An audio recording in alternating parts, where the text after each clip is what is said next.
What's going on, everybody? Welcome to tonight's broadcast of the Aegis Champions League, where we are in Week 8, the final week of the regular season, up until we get started with the playoffs and eliminate half of the rosters from the competition. There are going to be matches today and matches on Monday as we finalize these last couple of bouts and see who is going to be making top 4 in each group.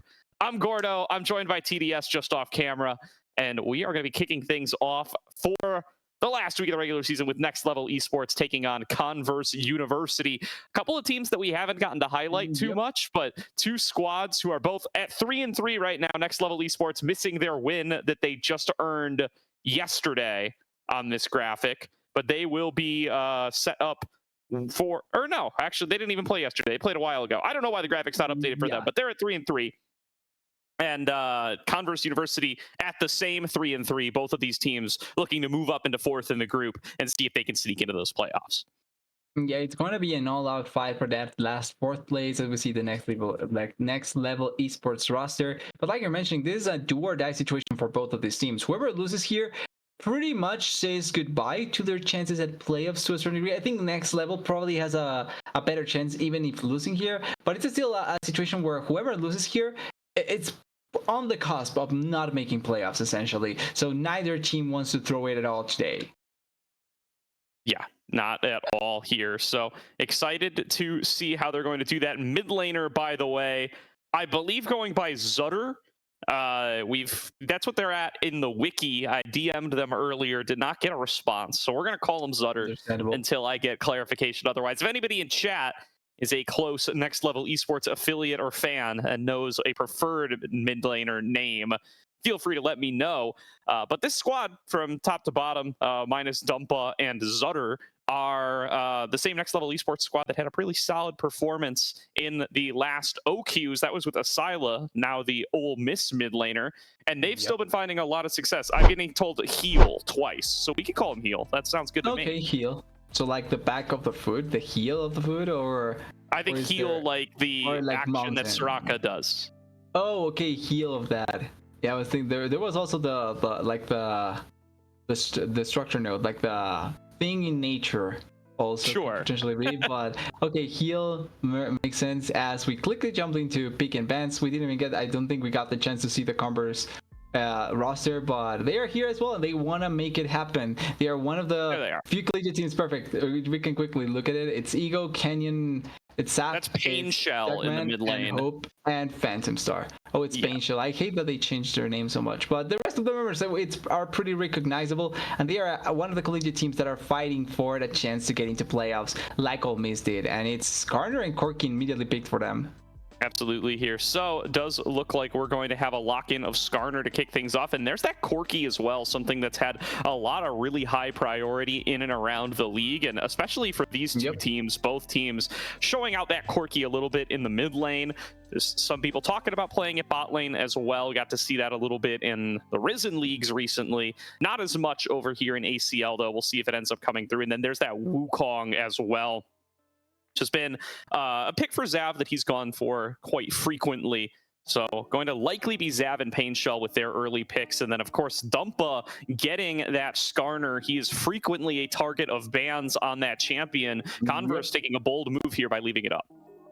Yeah, they think that they want the Corky and the Wukong are going to be higher priority for themselves, and they are taking it this time around, while the Skarner giving to Next Level Esports is going to be a little bit scary, and I think they can make a lot happen around the map. And the Rel comes in as well as the support pick for the side of Next Level. I think they can go for an AD carry depending on who they think may be more valuable at this point. The Ashe has left and it has gone without really being noticed. Could be a pick here for the Rel, the 6 as well. Strong enough champions to go in the bot lane. You can also take someone like the Jinx if you want a stronger late game AD carry. But it's going to be the Orianna, so we're setting up quite a bit for that potential wombo.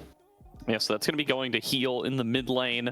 who's going to be looking to support Dumpa on that Skarner pick, and gives them a fair bit of wombo if they're able to lock down any groups of targets here. Yep. Converse hovering this Rakan, that's been the go-to for Phantom Star all season long. This is a player who's got a lot of those pocket supports, and as we get deeper into this series, we might end up getting to see some of them here. Has been piloting and drawing a lot of bans on the Pike in particular. There's been some Janna picks, there's been some Bard picks, so would be a player who could bring us some really interesting champions, but gonna go to the tried and true Rakan here. That's what he's played the most of throughout this season.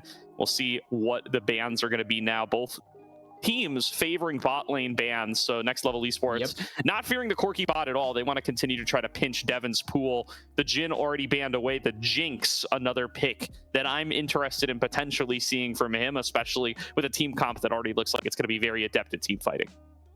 Yeah, exactly. And the focus towards Walden, like you're mentioning, it's so big with the amount of 80 carries that are getting banned away. I do think, though, that this pinches a little bit more onto Next Level than it is on Converse, because, like you're mentioning, the Corki flex is still available. And I have already seen the Corki yesterday.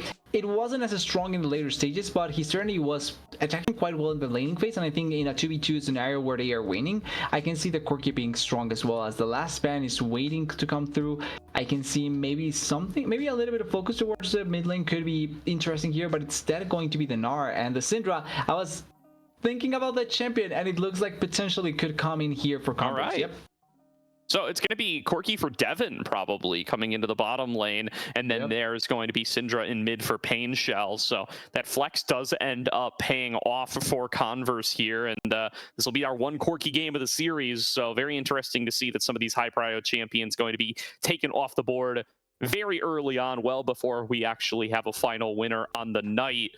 Caitlyn now going to be the hover for Next Level Esports, going to be snapped on up for them in the bottom lane. And now got to see a top lane blind pick to round things out. The top lane Skarner, not really a preferred pick for most of these teams these days. So going to be a blind pick here for Fiji. It's been a big Gragas guy all season long. The Gragas is up and alive. It's a safe blind pick. That would be my pick by a pretty wide margin here for him. The Cassante, though, also a very high priority. It's really strong. I feel like I've been saying that for years now, but it remains true, and it will be the blind pick for Fiji. Yeah, before any other blind pick, if Cassante is available, I feel like that has to be the blind pick to go for. That or Renekton. Feels like the two quintessential blind picks in the current meta, but that does give Converse the opportunity to go for a counter pick. Gangplank would be an interesting one. I think he did get buffed in this patch. I think he got buffed in a little way, if I'm not wrong. Either this one or the previous one. I'm not 100% sure. But he did get something recently. And I think the champion has been undervalued in general. He has good matchups that he can go against. He has good potential into the crit. And late game, he's going to always be really, really strong. Taking down barrels, pretty much, I think it's only the Caitlyn and the Orianna that will be able to. So in lane against the Cassante, that's a point where you can try and make the trades go in your way, because taking down barrels is going to be really difficult for the Cassante. And then the global ultimate pressure is always something to keep in mind. Even when you think that someone may escape with one health, the global ultimate comes through and they are able to kill it. So it's a champion that we haven't seen in a while, but I do think it has a lot of value, and I like the idea of the Gangplank here. Absolutely. And now we see Converse, I mean, going right into their play style, right? These are champions that they've really prioritized as a team that maybe the rest of the league isn't leaning into super heavily. Ego, especially, a player with a little bit more of a unique champion pool, and that Gangplank has been part of it. So they save R5 for him. They're going to hand him over one of his preferred champions that Fiji probably doesn't have quite as much experience playing up against. We'll have to see how he's going to be able to do on it, but that's a big focus now for this game number one. Converse going to be looking to play through that Gangplank and get him scaled up into the later game and have him be their big X factor coming into some of these team fights. Yeah, trying to make it so that his barrels are going to be one of the scariest parts of going against him, which makes a lot of sense. And also just trying to get to that point where he's going to be a menace with multiple critical crit items. That means that I think Converse has quite a good amount of late game potential when looking at their champions. Obviously, Corki has a good value with the crit items, can go into a little bit more early damage if he wants, but with the Manamune, with the crit items, he can do a lot of damage. Same for the Gangplank. And then Syndra will continuously scale thanks to her stack. So she's a champion that you have to be always careful about.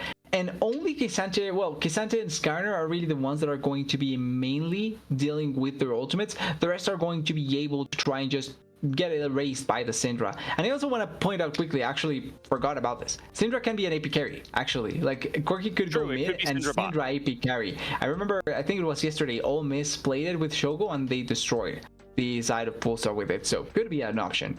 Yeah, it would be a first-time showing for Devin. He's a player that I really think of traditionally as being a little bit more of a marksman player.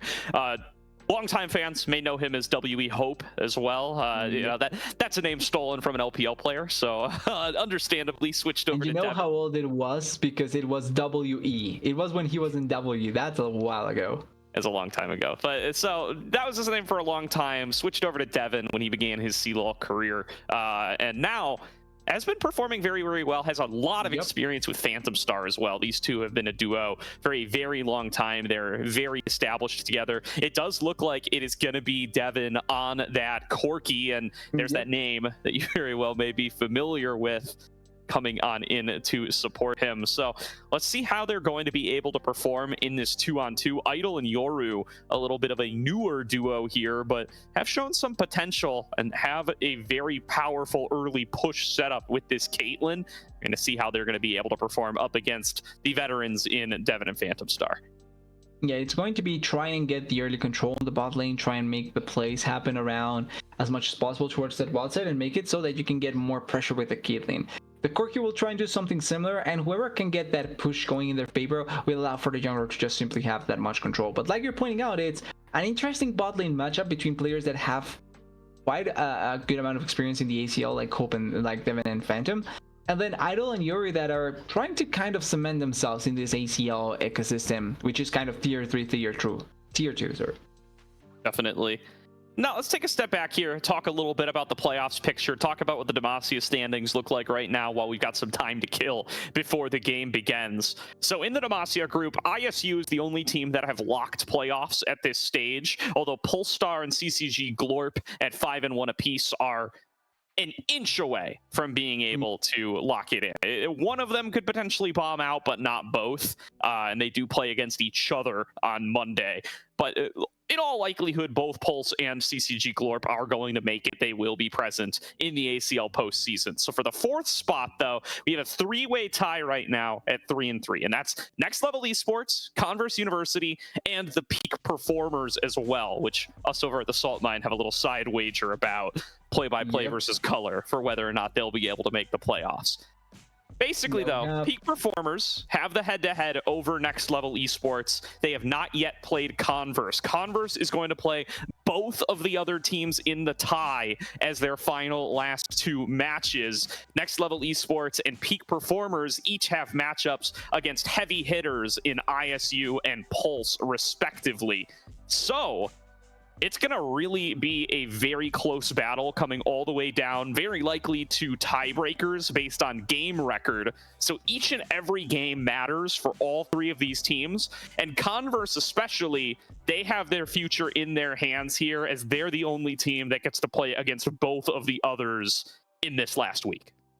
Yeah, like they completely control whatever happens to them, where Peak and Next Level really are dependent. Well, to a certain degree, they do control their fates, because if they beat Converse, technically speaking, they qualify. But at the same time, it is I like how it's mainly in the hands of every team to do whatever they can, and if they want to qualify, they have to win. Like, that's just a straight up fact. If you want to qualify, you win. If not, you're probably going to be left out. And Next Level has also, with Peak Performers, the head-to-head in games, because they are 7-6, where Converse is 6-7.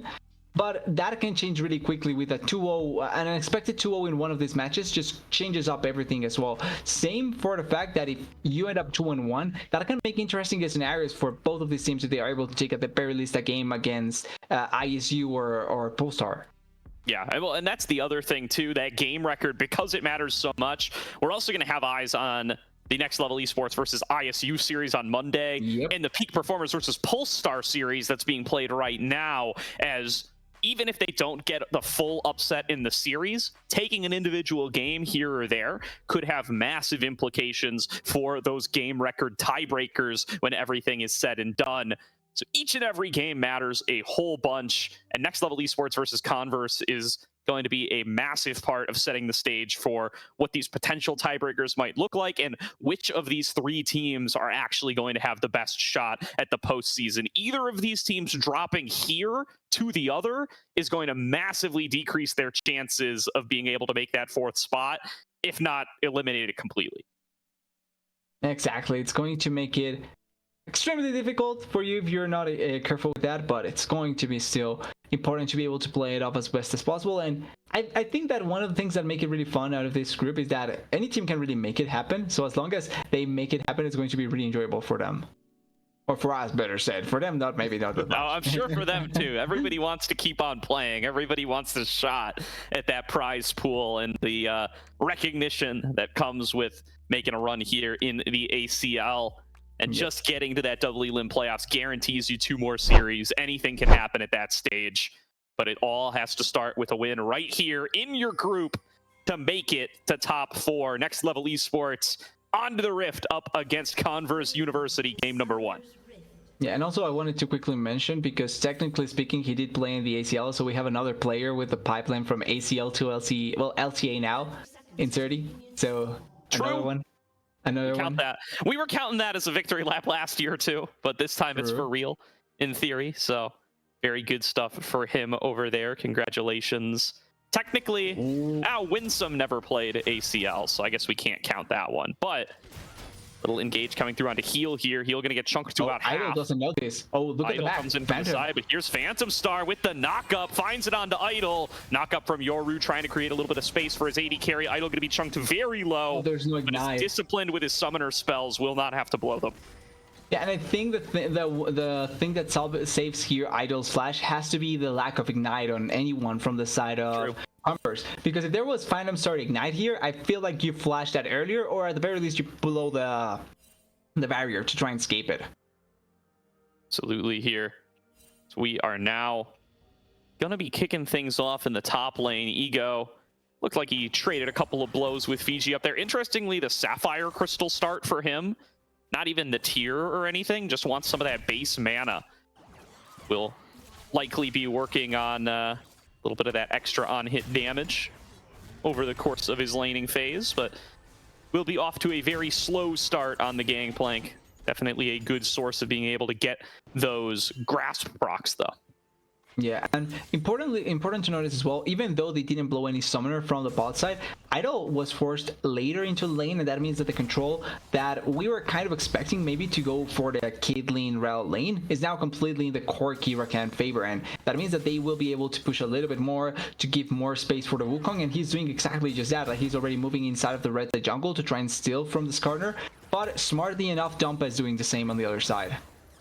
Nice stun connecting there from Pain Shell, keeping Heal very low in the laning phase and like taking advantage of that Syndra Orianna matchup. I tend to favor this one for the Syndra. Just a really good range interaction there as long as you're disciplined with where you use your Dark Sphere. Feels like you can usually come out ahead in those trades. Pain Shell taking another nice chunk out of them there.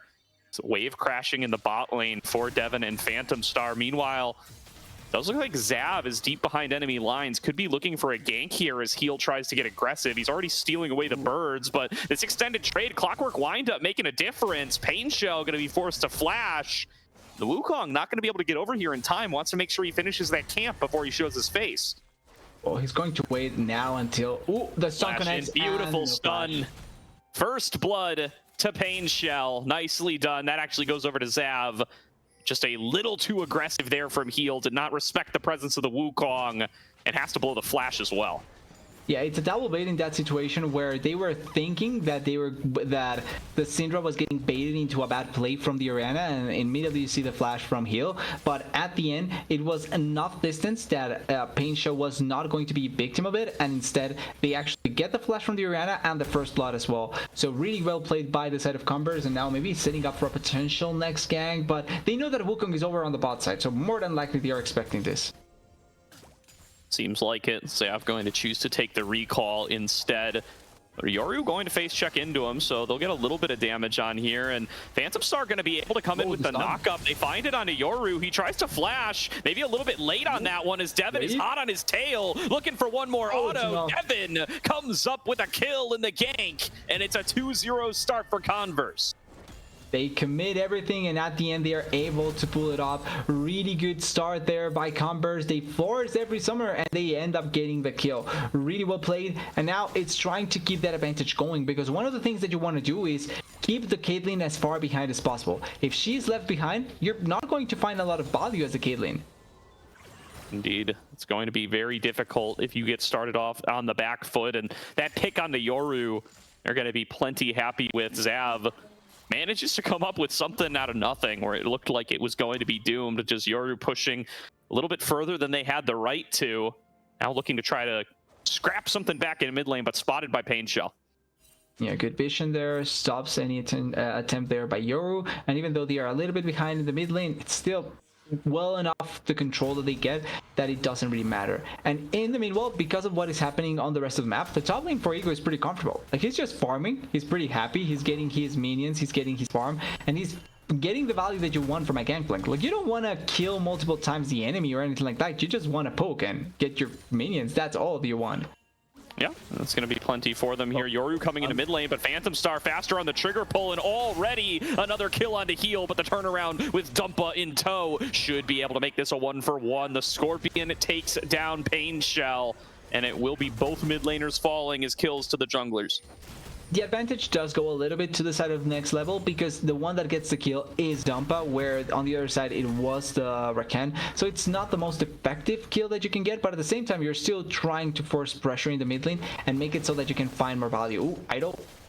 Good sidestep. Actually, yeah, good job dodging out there. That was a bit of a risk for them. They had been able to get knocked up there. Idle still doing his best to just try to farm things out, and there is some scaling power to be had on the Caitlyn, especially he still has the freedom to not go the Collector first. It's usually what you see the Caitlyn's going for these days, but could go for a more traditional crit build and just try to abuse your range. Well, they did buff the wild blades, the wild arrows, yeah. I hate that name so much. Yeah, the wild arrows, they changed it so that at this time around you can stack them even better when you get more attack speed to get more crits. So I can see that being the alternative for idle, and maybe not opting to immediate burst, but more so continuous damage so that you can set a burst later on. And I feel like eventually that's going to be much more valuable than just straight up going for the Collector. I agree. We'll see if that's what Idle ends up going for here, but feels like this bot lane starting to get a little bit out of hand for them. The first dragon has already been secured. That's one of those prizes you would have hoped to be able to claim with your high prio bot lane. Instead, Fiji is keeping the wave pushed in on top. Dumpa's been able to pick up the first round of grubs. I think you can just index more into your scaling, or could just lane swap up here for the second grub spawn, try to secure 6 grubs and still keep on that pushing plan. But Idle getting forced off the wave yet again here as Devin and Phantom Star just flexing their muscles, and Yoru looking around for ganks where there don't appear to be any to be had. Yeah, they really have never let go of the control down there in bot lane, and as soon as they got it, they have been keeping pressure onto the key lane as much as they can. It's kind of interesting seeing that dynamic, and also the fact that we have barely seen Yoru in the bot lane. As soon as that first play happened on the bot side where the Rel died, I feel like we have barely seen them at all together, and it's been Idle trying to make it so that you never get collapsed on down there. Ooh. Yeah. Yoru showing up both to guard against any potential dive and to just make sure that Idle can leech up this farm wherever possible, but the wave's going to stay shoved in, and there's not going to be a lot that Idle can do to really stop it from this stage. They might look for a recall now, Hope, or Devin rather, probably very close, being able to secure another component of the Trinity Force and just give them that extra combat power, make them set up to continue to play out this bot lane and prevent any of these plates from falling on down. The fact that Caitlyn's taking no plates, a big issue. As Pain Shell finds Heal, nearly takes him down even after the stun gets flashed. Does look like Heal will barely be able to stay alive, getting back in between their turrets, but they are off the map. Meanwhile, Fiji all out on the top side, looking to finish off Ego, but he's been able to get far enough away, and Fiji does not want to blow that flash. Yeah, they really don't want to blow the flash there, and I like the play attempt there. Really good flash there by the side of Heal, stopping the potential of dying in that situation. Really good by the Orianna, and also they immediately capitalize on the fact that because of the force, Fiji forcing the flash out of Ego in a situation where the Gangplank was really feeling really comfortable in the top lane. Now you get forced into that situation, and oh, Devin, you may be the next target. Yeah, Fiji getting really strong up there as Dumpo starts to come on in. An attempted dash away is caught out of the air by Ishtal's impact, and Idol gets himself on the board. Serrated Dirk already in inventory. It is going to be the collector build, and Idol finally going to be able to claim some plates on a champion picked to do so. Yeah, they are going to be able to get, at the very least, one. Probably can't force until 2 with the next wave, but feels like maybe they're going to be a little bit more respectful. They do have the Derek, which means that probably Idol is going to be looking into the into the collector, try and have a little bit more earlier damage, but that does mean that she's going to have a harder time coming into the later stage because of that item difference, especially against certain champions. But in general, I think that this may be a good idea to try and maybe push the issue with a champion like the Caitlyn that does have a little bit of a harder time occasionally. Absolutely. Back out onto the map. As quickly as he left is Devin, does have that Hearthbound Axe now done, and they will look to get a plate back in trade while Idol is still on his way back to the lane. Not seen a lot of interaction from the junglers on this bottom side since the early skirmish, and the 2-on-2 has favored Devin and Phantom Star the whole way through, so really solid performance from them to start off the series. Meanwhile, Heal is caught again, and Pain Shell will easily execute him. Yeah, a little bit unlucky there. You're getting instant stun into dying immediately. Really nice gank they pulled off there as Hope. Completely fine. Nothing ends up happening there. And the fact that they are getting multiple kills in the mid lane, I think is one of the main saving graces for Converse. This Syndra is also becoming quite strong because even though she's equal in CS, she has a little bit more gold in their favor. And oh, maybe collapse on here though. Dumpo coming on through, going to be able to get that stun onto Pain Shell. There's going to be Impale, only connecting onto Phantom Star though, and Dumpo going to be forced to flash away. Too much damage threat right in his face there. A potential dive up top from Fiji as well, but without the best of angles to focus on towards Ego. Idol pops the ultimate, but there's forward. 4 members en route to try to collapse onto Idol. Zab is in there, but doesn't have access to the knock-up yet. There's going to be the Grand Entrance connecting as well as the stun. One more shot from Devin will finish him off, and it's a collapse from Converse to take the carry down again. Talk about desire to kill someone. They commit everything to try and kill Idol there. Well, maybe not everything. Phantom Star didn't have ultimate, and neither did Canyon. But did you get the kill onto the Caitlyn? No flash was blown, and in the process, they just find so much value as well at trying to maybe get another plate in their favor, not going to get that extra value. Yeah, just not getting the extra value demolished, and it is going to be a trade-off objectives as well. It's Grubs in the top side for the second dragon of the game in the bot side. That is 6 grubs over to NLE, which, especially against a Caitlyn, is a little bit dangerous. Idol gets some alone time with one of these towers. It is going to get melted down, and Ego going to be alone in a 1 versus 2. Doesn't have the ultimate either. Is just going to be chain CC'd and taken down by Dumpa and Fiji. But here comes Pain Shell. Double stun found early on. Dumpa going to easily fall. No need to even commit the unleashed power. Wanted the 2-for-1, but Fiji has been able to get themselves out of dodge, while that tanky Scorpion survived a bit longer than expected. Yeah, but because the time that they took to come back into the map and make certain moves, it means that, oh, Idol. Wow. All right. That was aggressive. Yeah, I mean, trades flashes 1-for-1, and you don't really know who's going to be in the wings supporting this Corki, but now locked down by the support. Not going to be able to get that chain into the trap, but Yoru, once they remount, would be able to pull Devin back in. Backup is here for Converse, though, and Idol and Yoru now have to try to turn this one back around. Good stun connecting on a Phantom Star, but he dives forward with the flash, setting up for Zav, who lands the Cyclone, and both bot laners likely to fall. Yoru barely getting underneath the turret to stay alive for now, but they're going to have to abandon this fortress very quickly. Converse turn the play around again. They are dominating on the bottom side all game long. Yeah, the bot lane is the shining star for the side of Converse. You're going to get first turret blood as well here. They get a couple of kills, or they get a kill onto the Caitlyn. Even though it was looking really scary for Devin, they find really good value there. And once again, even though Hope or Ego has died once and has been forced a couple of times back, he's still quite strong. Like, he's a GP. He's going to keep on getting stronger. Now he wave clears the wave pretty easily. He already has Trinity Force. And we're just waiting for second item power spike, third item power spike, and the continuation of the Gangplank. Ooh, wait. All right, Dumpa coming on through, gonna get stunned back away.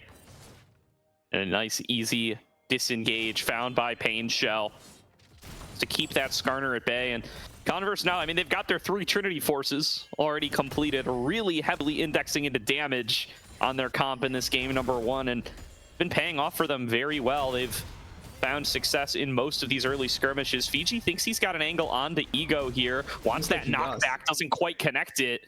And Phantom Star and Devin are here for the backup, so they're going to be able to push back away Fiji, keep Ego safe, and get some time with this tower now that the plates have fallen. Yeah, they are going to try and contest on the other side because the Caitlyn has free reign over the bot side as well. So I think they are going to try and contest on both sides. It's not going to be enough to stop the turret from falling down to the bot side, even though the ultimate comes through. It's just for a little bit of farm.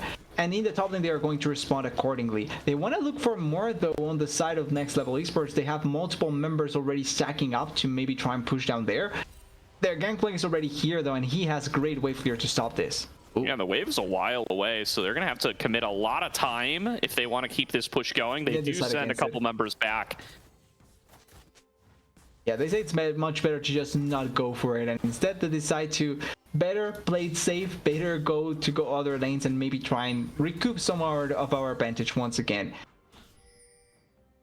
Well, now third dragon gonna be on the board in about 30 seconds. Converse trying to finish off some more of these outer turrets in that time. They do have the Rift Herald, which they commit to mid and should be able to secure them that outer turret. Maybe even before. They actually get inside of it. They're gonna charge for more, looking for these knockups. They get it onto Yoru. Meanwhile, Idol gets stunned up and blown up by Pain Shell. Yoru looking to take the fight anyway. Stun connects onto Devin, but they have this Rakan playing interference. Gonna be able to get the double knockup. Phantom Star's still standing, setting up for another scatter the week. Dumpa's the last one here. Fiji trying to come in on the flank, and now Devin may have over-indexed himself. He dodges away on the stun, all out over the wall. Stun gonna be immune by Fiji. He stays standing, but Devin's flashback over the wall just needs a couple more auto attacks to take this Cassante down. Converse juggle the aggro, win the fight, take a turret bot lane, and everything comes up for them.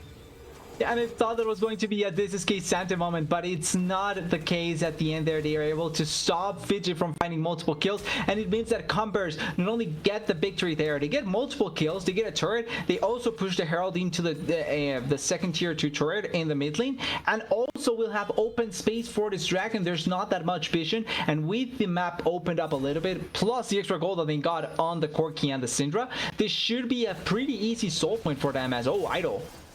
Again, committing. At so much risk now up against this Trinity Force Corki. If Phantom Star is able to hold him still for a couple seconds, it will be an easy kill to close out. Ego going in for some of that shield shred here as well, getting the Serpent's Fang as their second item, and they should have no trouble securing Dragon number 3.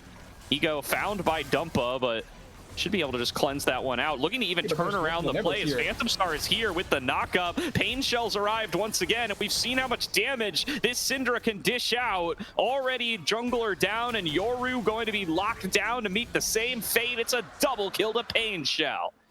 And in the meanwhile, it's Dragon also falling down on the other side, so that means that they just have so much control in the game here. Converse getting so much value in general, and it's a thing here. Like, I understand wanting to go for a play into Ego, but it's not like he's going to die really quickly. He does have the oranges, he has deep flashes still, and he's deceptively tanky enough that he's going to survive at the very least one rotation of combos from both the Skarner and the Cassante without ultimate. When you commit more is when you can kill this Gangplank, but if you commit more, you're going to give enough time for Converse to collapse, and that means that champions or players like Phantom Star, like Pain Shell can collapse as well and try and stop the play from happening. Absolutely. And really looking like just a more well-drilled team of the two coming into game number 1 are Converse. You know, these teams, they have the same exact win record. They've beaten the same 3 teams, the Agency, Chaotic Solar, and Drop Dead Gaming Resilience apiece.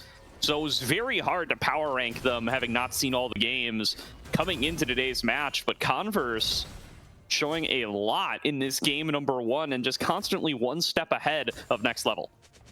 Yeah, it just feels like they are understanding a little bit better of what they need to do, and it all comes in from the early game, right? From the early stages, they had a really smart plan on the level 1, into then trying to punish the skate lane, into then just moving the advantages as much as possible. They also punished the mid lane so well, and that's why we see Pain shall be this strong at this point of the game.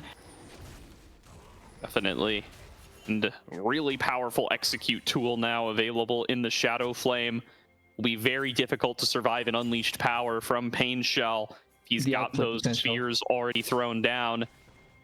And the burst damage is just too much to bear for pretty much any member of Next Level Esports. They've got a pretty tanky comp with the Cassante and the Skarner, but might just be too far behind here, and there's 2 or 3 members focusing you down. You just will not last very long. Yeah, it's really difficult to at the very least survive that long if you're a squishy champion because of the amount of damage that they have.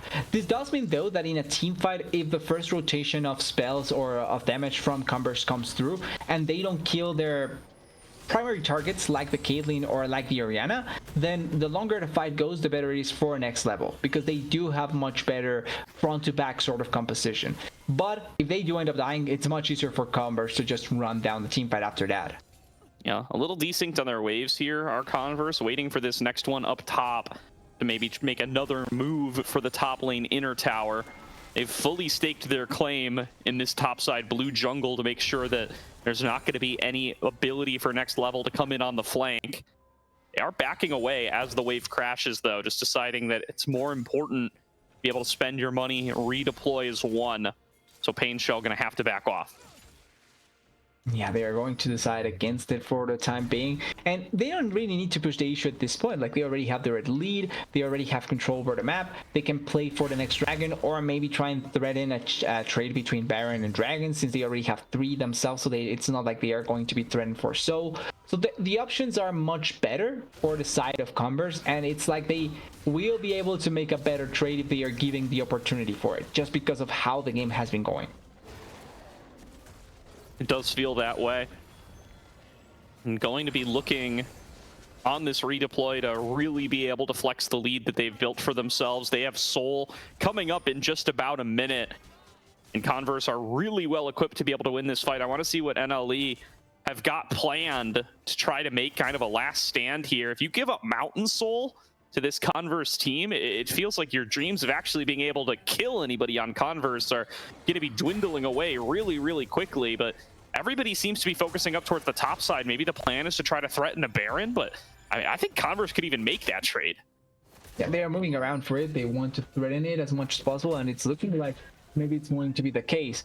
And with the control that they have, the fact that they are able to pull multiple members away from it, it just means that probably we're going to see a fight for it. As actually thought Zap was going to commit there.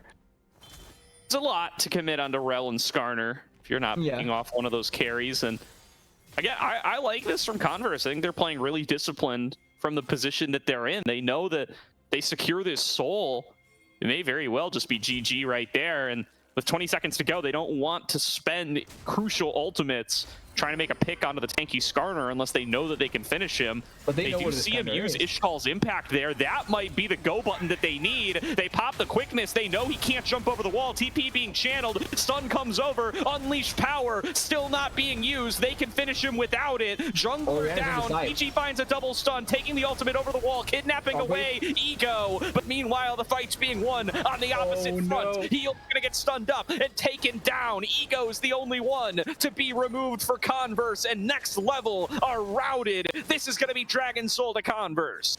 Yeah, it's gonna be Soul, 3 members down from the side of Next Level. Only the Cassante and the Caitlyn alive. Maybe they can try and threaten to stop this, but I don't think it's going to be the case. And with the control they have, this Mountain Soul is going to turn into more value. But you can see how they threatened that, and I love the way that they played around that, because it wasn't forced onto the Dumpa immediately. They saw this corner move with the vision that Phantom Star was giving. They wait for Phantom Star to use something of value, or at the very least a cooldown, so that they can commit, and also wait for some members. As soon as the rest of the members are close by, they commit on Dumpa, kill Dumpa, and even though Fiji arrives, is disjointed from the teleport from heal as well, which means that they are not going to be coordinated for the re-engage. That's why the fight works so well for Converse, because the re-engage was really disjointed and they find more value on the side as you're able to escape by the hair. Yeah, and that could have been a knock-up from the grand entrance, and that would have been a kill on to the horse. Phantom Star, maybe a little bit too deep here. Going to look for the disengage. Will be able to step on away with Ego following up behind them. Baron going to be the next one on the map. This is a very, very tanky team now with the presence of that Mountain Soul. And you thought Converse was winning fights hard before. It is now going to be so much more difficult to actually finish them off. And now it's just 2 items on the Caitlyn. It's just 2 items on the Orianna. I don't think they're going to actually be able to finish anything as they're just hard forcing the fight yet again. They can engage onto any tanky target they like, and they'll win the fight each and every time. Converse University cut down 3, looking to make it 4. A beautiful shockwave has nobody left to follow up on it. Converse take 4. Yeah, and importantly here, even though they take 4, they cannot close out the game because of a smart play from Dumpa there to stop the minions. But it feels like we're closer to the end than anything else, because now with 4 death, it's going to be Baron buff. It's going to be then potentially destroying the base or just looking for the Elder in 4 minutes. But the control of the game is completely, entirely, and totally in the favor of Converse.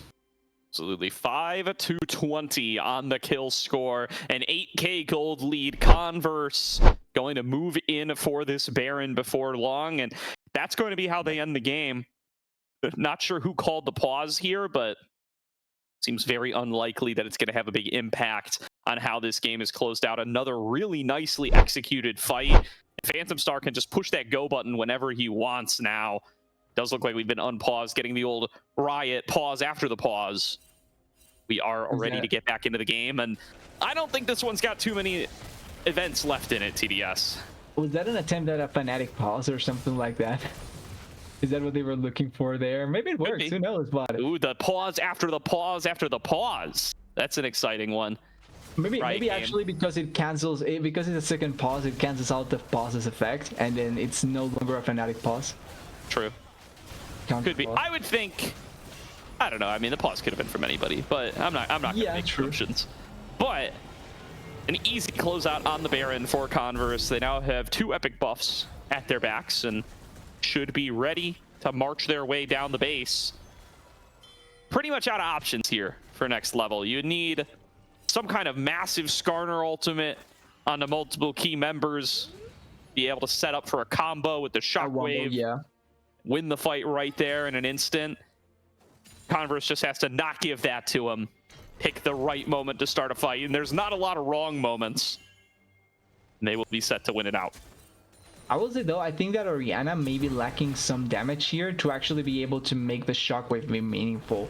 Like, not saying that she's like the idea that she went for here is bad, but if it was, oh wait, Phantom Star, Pale on the Phantom Star, but he's quick. He's got the grand entrance, gets out of there, still at half health as well. It's an engage tool down. Yoru looking to maybe get the fight started, connects the stun onto Zav. Ace in the hole comes through, blocked away by Ego. Dumpa's still in mid lane, just keeping that wave shoved in, trying to claim an objective bounty if he can sneak one in there. This inhibitor is done for, though. Phantom Star still fishing around. They're going to be able to find the Scatter the Weak stun onto Yoru. Looking for the one shot with Scatter the Weak. Doesn't quite get there. Knockback found onto Fiji. Damage onto Phantom Star. Focusing on towards that turret. First Nexus turret is down. Dumpa's got to get back here, or they're at risk of losing the whole darn game.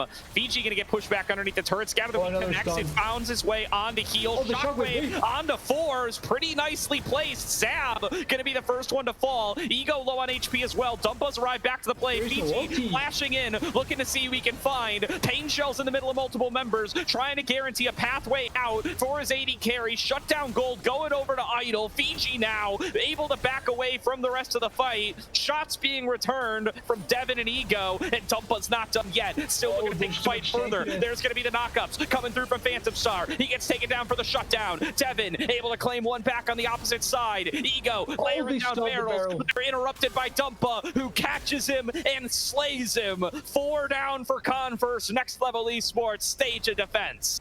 Idol actually killed the barrel when Eagle was trying to pop it so that they could get the kill. Really strong defense there. Way too overzealous from Converse when we were praising them for their control, for their smart demeanor, trying to play the game as slowly as possible. They commit a little bit too heavily here, and they gave an opportunity for next level esports. Multiple shutdowns came through. They stopped the Baron push. Yes, they lose the inhibitor and a Nexus turret, but it's still something that is playable for them now. Like, this gives them another out potentially for the game, and killing now 3 items. Maybe she finally finds more value here. Yeah, a critical fight win for next level. Absolutely. They're in a better spot now than they were before that fight took place, even with the inhib and the Nexus turret down. Converse, though, still heavily favored in these fights. Redeploying out and going to have to look for the Elder Dragon fight. There's a potential pick being made, though, onto Zav. He can't move. Gets out there a little bit too late. The Magnet Storm comes through. They're going to find the pick onto 2. Phantom Star and Zav are both down. It's a double kill to heal. Devin thinks he has a pick onto Idol. Doesn't quite have the damage, though. Ace in the hole coming on across. Dumpo looking for the last bit of damage. Pain Shell going to be able to find 1. Cannon Barrage finds the other. And Converse get 2 kills back. Ego deep behind enemy lines is destroying next level esports. 3 members fall. Fiji and Dumpa have to defend the base. That should have been disaster. It actually turned around thanks to Ego's ultimate there, but that was Devin. He immediately saw the angle onto Idol. He saw the opportunity there and it worked out perfectly. Oh, Ego maybe a little too deep here, pulled away from the team, and they do manage to find the execute. Great damage there out of that Shadow Flame. And now, do they have to stop? I think they do. Idol's up and high. Yoru's already here. They're going to have to retreat. They got to be careful. If they lose more members here from this Ishtal's impact, they could lose the Elder Dragon. Devin has Dumpa all over him. Stun comes on across. Yoru holding him in place. Devin falls. Shut down gold over to Yoru. Phantom Star arriving alongside Zav to try to buy a little bit of additional space, but they've got the pick on a Pain Shell. Idol is coming on in to bring in the damage. They need these stuns to connect from Yoru, but Zav is here to force him back. Phantom Star taken down by the Piltover Peacemaker. Heal back on the map after the respawn. Going to keep this fight going, and it has to be a move from next level esports towards the Elder Dragon. There's minions knocking on the base doors, but this is the best shot they've had. Yeah, it is going to be the best one. They have teleport on heals, so maybe he can try and stay and protect the base. And both Devin and Phantom Star are not going to be alive for this just yet. 10 seconds for Devin, 15 for Phantom Star. There is chance for the side of Converse to stop the Baron just because of the threat from both the Gangplank and the Syndra, but they have to wait for Devin to respawn and be able to fight back. I think there may be a chance for them to fight for the Elder at this point, but it is still now next level looking at an angle to maybe turn around the game in a game that was looking like it was completely Converse favor. Now out of nowhere, next level has an opportunity to maybe salvage something. Converse losing some of that discipline that I was praising for them throughout so much of the game, taking chaotic fights at a massive advantage. They do get the damage onto Idol. Cannon Barrage is committed. He's chunked to about half HP. There's the scat of the week. He gets immune by Fiji. He's going to be able to fall back and regroup with Idol afterwards. Over the wall, looking for Yoru. Yoru is going to choose not to commit to the Hex Flash. Dumpa here as well, and it's all about the Elder. Converse are starting it up. Yeah, they start the Elder. They know that they have the advantage in where to walk, and they also know that Idol is really, really low. It has to be a combo here between... Oh, Fiji gets stunned. Stun onto Fiji, goes into the unstoppable, will be blown up, and the Elder is still so healthy. Yoru sets up for a massive shockwave, but the damage just isn't there. Idol's too low on HP. He's going to have to back away as well. Dumpa going to be able to snag Devin on the back line, looking to execute, but the shielding is just too much. Phantom Star keeps his 80 carry alive. Dumpa 1 versus 5, trades 1 back, but will fall. This is Elder Dragon to Converse. No smite available to contest. Can they stop the back? They know they have a work. Immediately, they kill it. That's it. I think that's game. There, that's it. That's the full ace. It's a triple kill to Pain Shell. A massive move by him to find the carries in the final moment. And Converse, it was in their control the whole way through. Got a little messy at the end, but they will be walking away with a game #1 win. Fiji's still 5 seconds away. Yoru cannot stop this alone. Yeah, it cannot be done alone, but Fiji will respawn. There is low health bars on Devin, but it's not going to be enough. Huge huge props to Converse for how they are able to play this game. A couple of hiccups here and there. I will say we're praising so much their control and the way that they were calmly playing the game. They almost made it more difficult for themselves than it needed to. But huge props to both carries. I think Devin and Painshell playing super well this game. Absolutely, really nicely done by those two.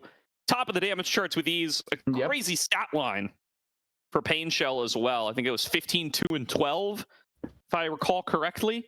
Really good stat line there to be able to show off at the end of the game.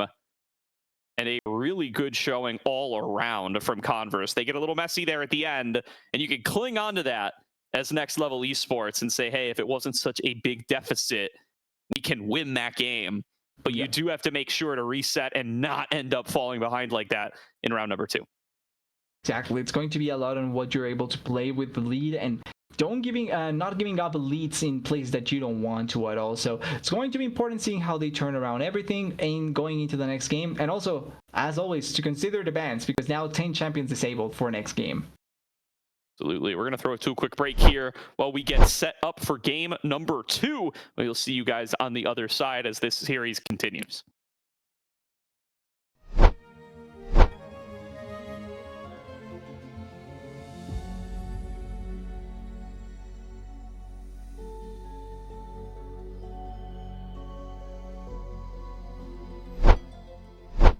Quick shout out to ProComps, our sponsor and a game changer app for the League community. This isn't just like the other tools. It's your personal draft coach, perfect for both teams and solo players. In fact, you can pair it with any other app you use. ProComps stands out with features like custom champion pools, personalized tier lists, and live draft advice. Think of it as having a virtual coach and a strategy toolkit all in one. They offer real-time champion ban recommendations. They already have over 200,000 downloads and thousands of daily users just like you. ProComps is user-friendly and totally free. It is a no-brainer to at least give it a go. Download ProComps now and you'll experience a whole new level of drafting power in your league games. Go to procomps.gg, download it from Overwolf, or click the panel below on our stream.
Welcome back, everybody, to tonight's broadcast of the Aegis Champions League, where we are about to get into game number 2.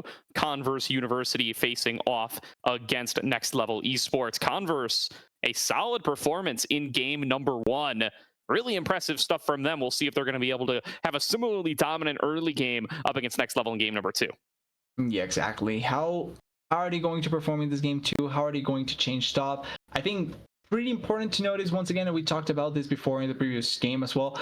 Both carries playing pretty good, and I think we always have to look towards that bot laner, right? Devin has been one of the most exciting AD carries to watch when he's on teams like this, where maybe the expectations aren't the highest, but he always performs when he's in this sort of opportunity to be in. And we have a Slayer that has always been a Devin fan, and I think it's with a lot of sense because of how well he performs consistently, and he did that as the Corki. I think first time Corki as well, if I'm not wrong. Yeah, definitely. So we will have to see. It's Devin's first on Corki for sure. They've had Pain Shell pilot it before, but this is a new one for him. Yeah, but I think definitely a really good look for them, and now could look to see if it still opens them up to go towards some old favorites coming into game number 2. We didn't see the Jinx in the draft at all. We didn't see the Jhin banned until round 2. So there's still plenty of space left for Devin to play things that he's found success on all season long. Yeah, exactly. So now that we're going to be a little bit more open in terms of the draft, right? Like now that we have the 10 bans because of Fearless, we'll have to see some changes coming into the bot lane as well, especially because in the previous game we had, I think if I'm not wrong, like 380 carry bans. Ashe, Jhin, and I'm blanking on one. Ashe, Jhin, and there was another one, but I don't remember. And now the Jinx could still be open for them to play, like you're mentioning, for Devin, a player that loves it so much. And there's other 80 carries that can come out that are quite strong. Absolutely here. Now let's get into the draft for game number 2. There's all your Fearless bans down here below. We'll find out what the priority is going to look like for these two squads. This could be a very, very important game for Next Level Esports. They do choose blue side, so they are going to run it back, and they're going to need to come up with a couple of wins here. Converse, just finding that first win is massive for them coming into the end of the season, and a 2-0 sweep over Next Level Esports here definitely going to give them a lot of confidence coming up against peak performers on Monday for a series that could very well determine who is the 4th team out of this Demacia group. Exactly, making it exciting and potentially making it so that we will have to see Converse once again if they end up doing here, because we were having this discussion in the Salt Mine. Maybe we'll give it to the Salt Mine. We'll see. Yeah, true. Like we have to wait and see, because there's another matchup in another group that may get defined for playoffs on Monday. So like there are still some matches that can be quite exciting. So we have to wait and see. But Converse, with their play, if they can replicate it, that peak performers matchup is going to be super juicy.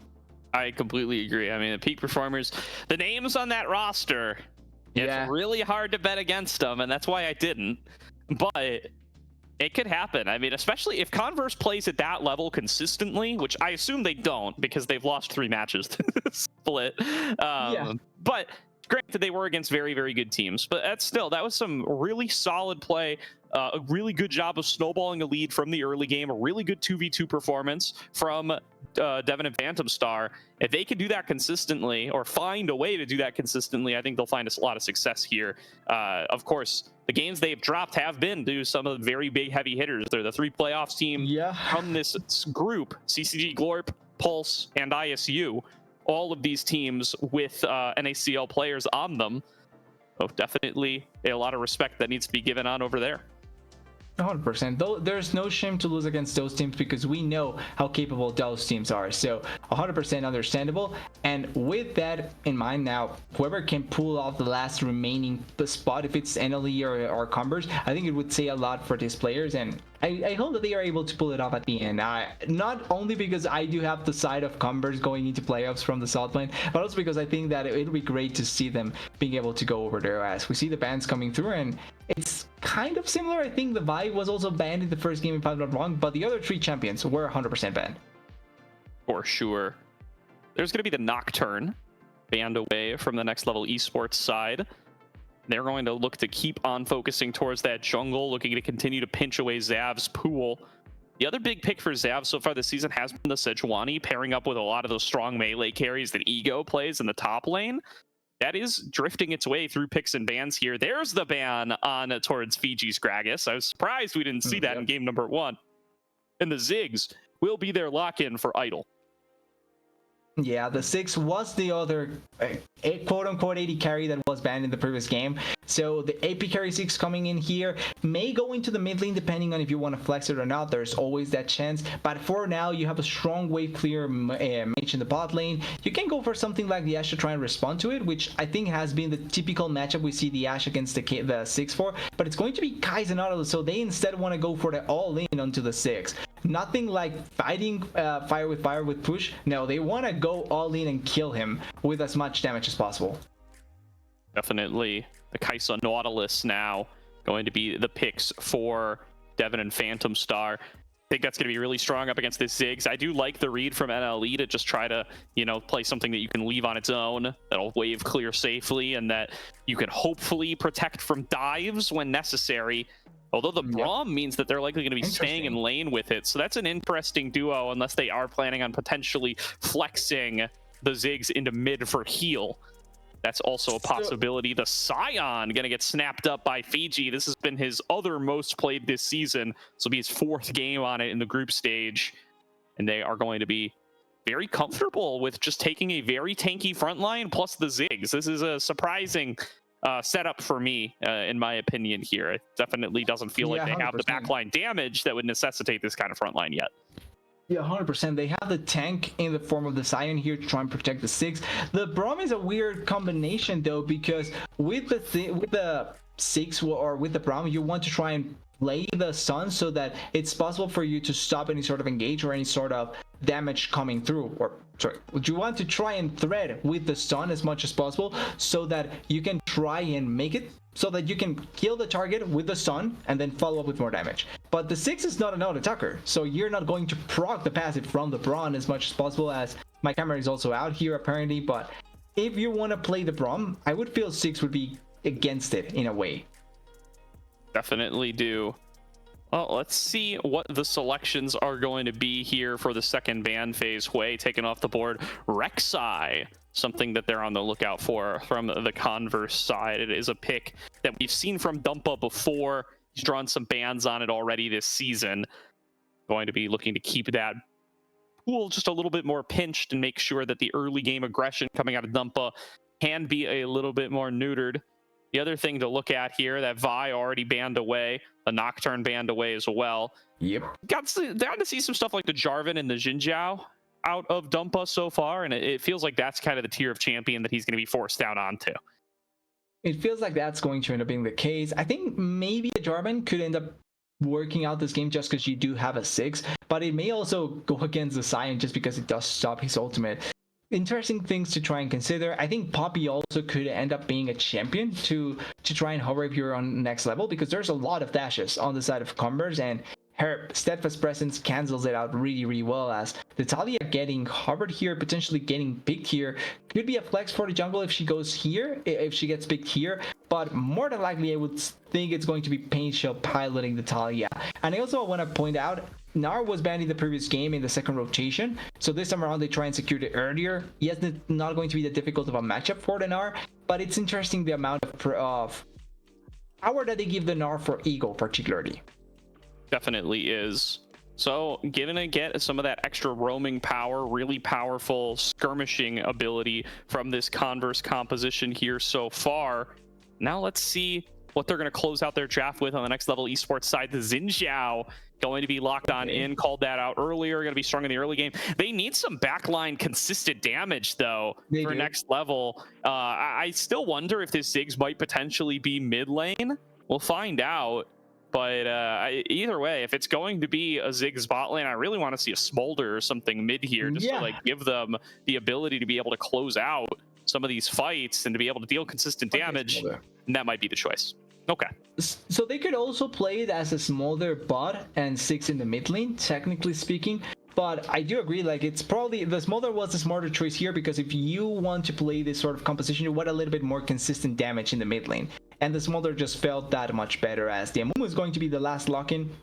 And this really feels like a competition from Converse where they want to play for the mid stage really, really heavily. Like it's 1.5 items. We commit to fights and try and win the fights at this point of the game. Because if the game goes long, Next Level wins it. Like they have much, much, much better scaling all around. So you really need to get those mid-game team fights to be as strong as possible for yourself and make it a win in that play.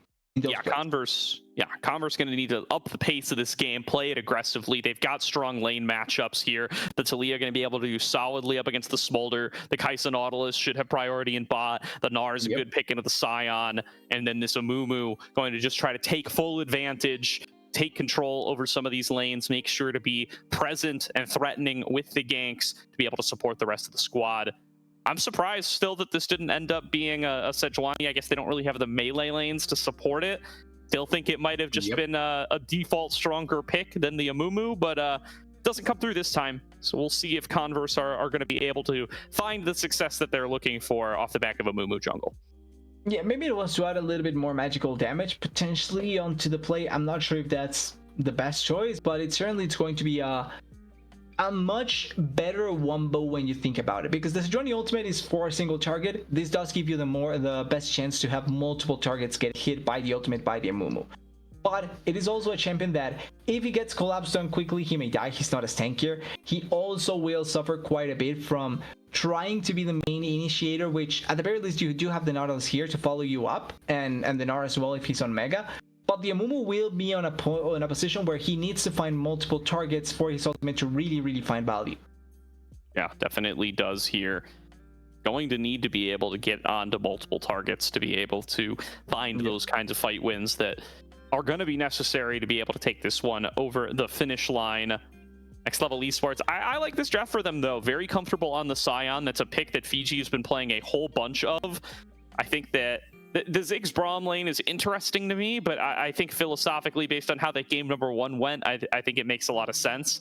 It's just, the Braum on the roam, a little bit odd, but the Ziggs going to be able to hold their own down there, and I get that Idol and Yoru probably want to avoid having to 2v2 against Devin and Phantom Star as much as possible. The fact that the Scions picked opens up the possibility of some lane swaps. I don't know that that's something that NLE have in their toolkit, but it's something to think about if they do want to, take that Scion into a 2v1, play the Ziggs Braum against a 2v1 themselves. Well, I think it would make more sense then to pick the Braum on the 6 here, because like I mentioned, it's not like the 6 and the Braum have that great synergy because of the passive, of how the passive works for Braum. But if you put them into a situation where they are going to swap lanes, you can leave the 6 alone by himself to just push waves and try and collect gold in the turret or anything like that. And then you allow for the Braum to roam around. He has much better ways to work with the Scion, with the Xinjiao, with the Smolder. And you can try and make the other lanes suffer a bit more if the Braum is left open, where the 6 can just try and push and just have a free time for himself. Yeah, definitely. So just waiting on this lobby to get started here.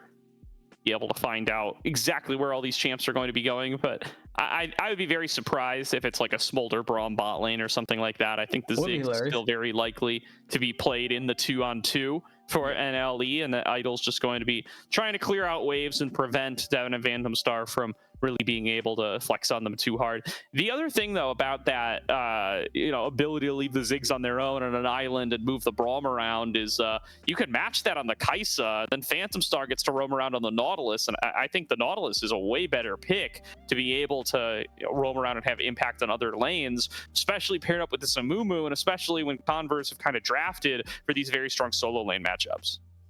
Yeah, exactly. In general, when you have the potential strength of the solo lane matchups, you probably don't want to try and force too much like that. Like, once again, you wait for your items to get the spike potential, and then you play around that as effectively as possible. Now, I do think that there is opportunities for NLE to also have their better team fight potential here, because technically speaking, like if you look at the way that the composition worked for the side of NLE, you have a Xinjiao, a Scion, and a Braum that can try and go in, stop some of the initial engage, and then team fight ultimates for 6 and Smolder can be quite huge as well. And it's not like they have a straight up tank on the side of Converse. Mainly it's the Nautilus, because Amumu does build like Liandry's into tank. So if you're only having one tank potentially in a fight, you can burst out multiple targets. The Kai'Sa, the Taliyah, even the Gnar when he's in mini is quite squishy, and you can blow them up really quickly if they get picked off. You really can if you're able to find some of those critical picks here.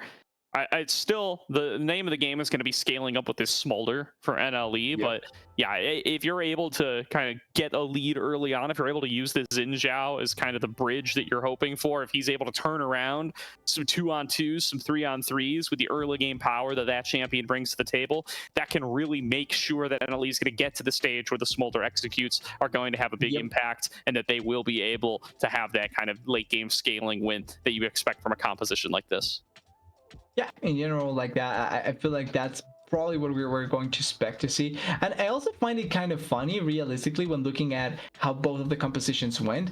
I wouldn't put a Converse as a team that wants to play this sort of style that is a little bit more quick, a little bit more to the point. So forcing plays earlier, trying to make the game snowball out of control much quicker. I was expecting them to play the NLE comp in all reality.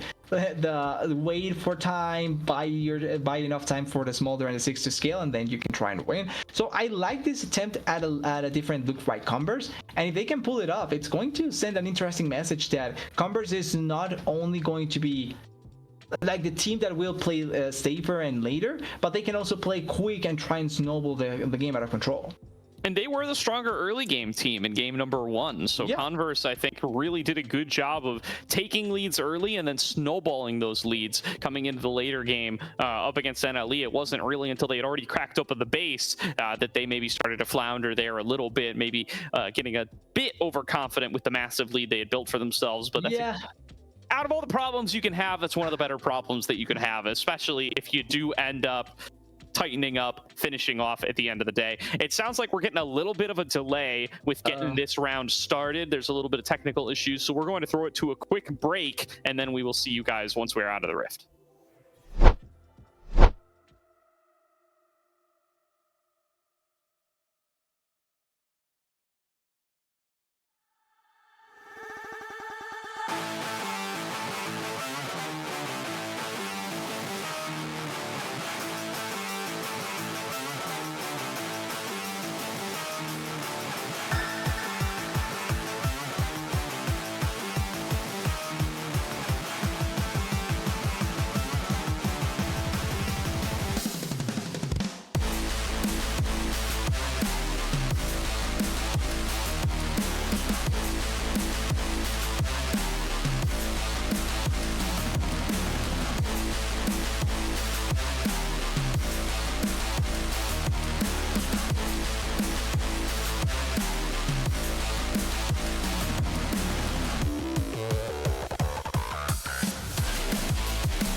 Welcome back, everybody, to tonight's broadcast of the Aegis Champions League, where Next Level Esports looking to come back against Converse University, who are up 1-2-0 in this series. A critical matchup for a potential spot in the postseason.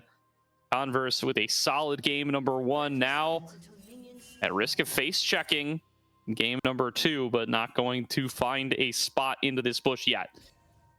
Yeah, nobody's gonna spot it. They were interestingly trying to stop any sort of initial invade, but I don't think that Converse wants to go for initial engage here, just because there's champions that probably want to wait a little bit more till they make any sort of play. They do get vision on the bot side and they do get vision on the top side for each team, so they are going to try and make it so that they can find still a camp potentially. Yes. Ooh, Hope gets stacked. Slow coming through on towards Devin. Will back on off, takes a bomb from Idle.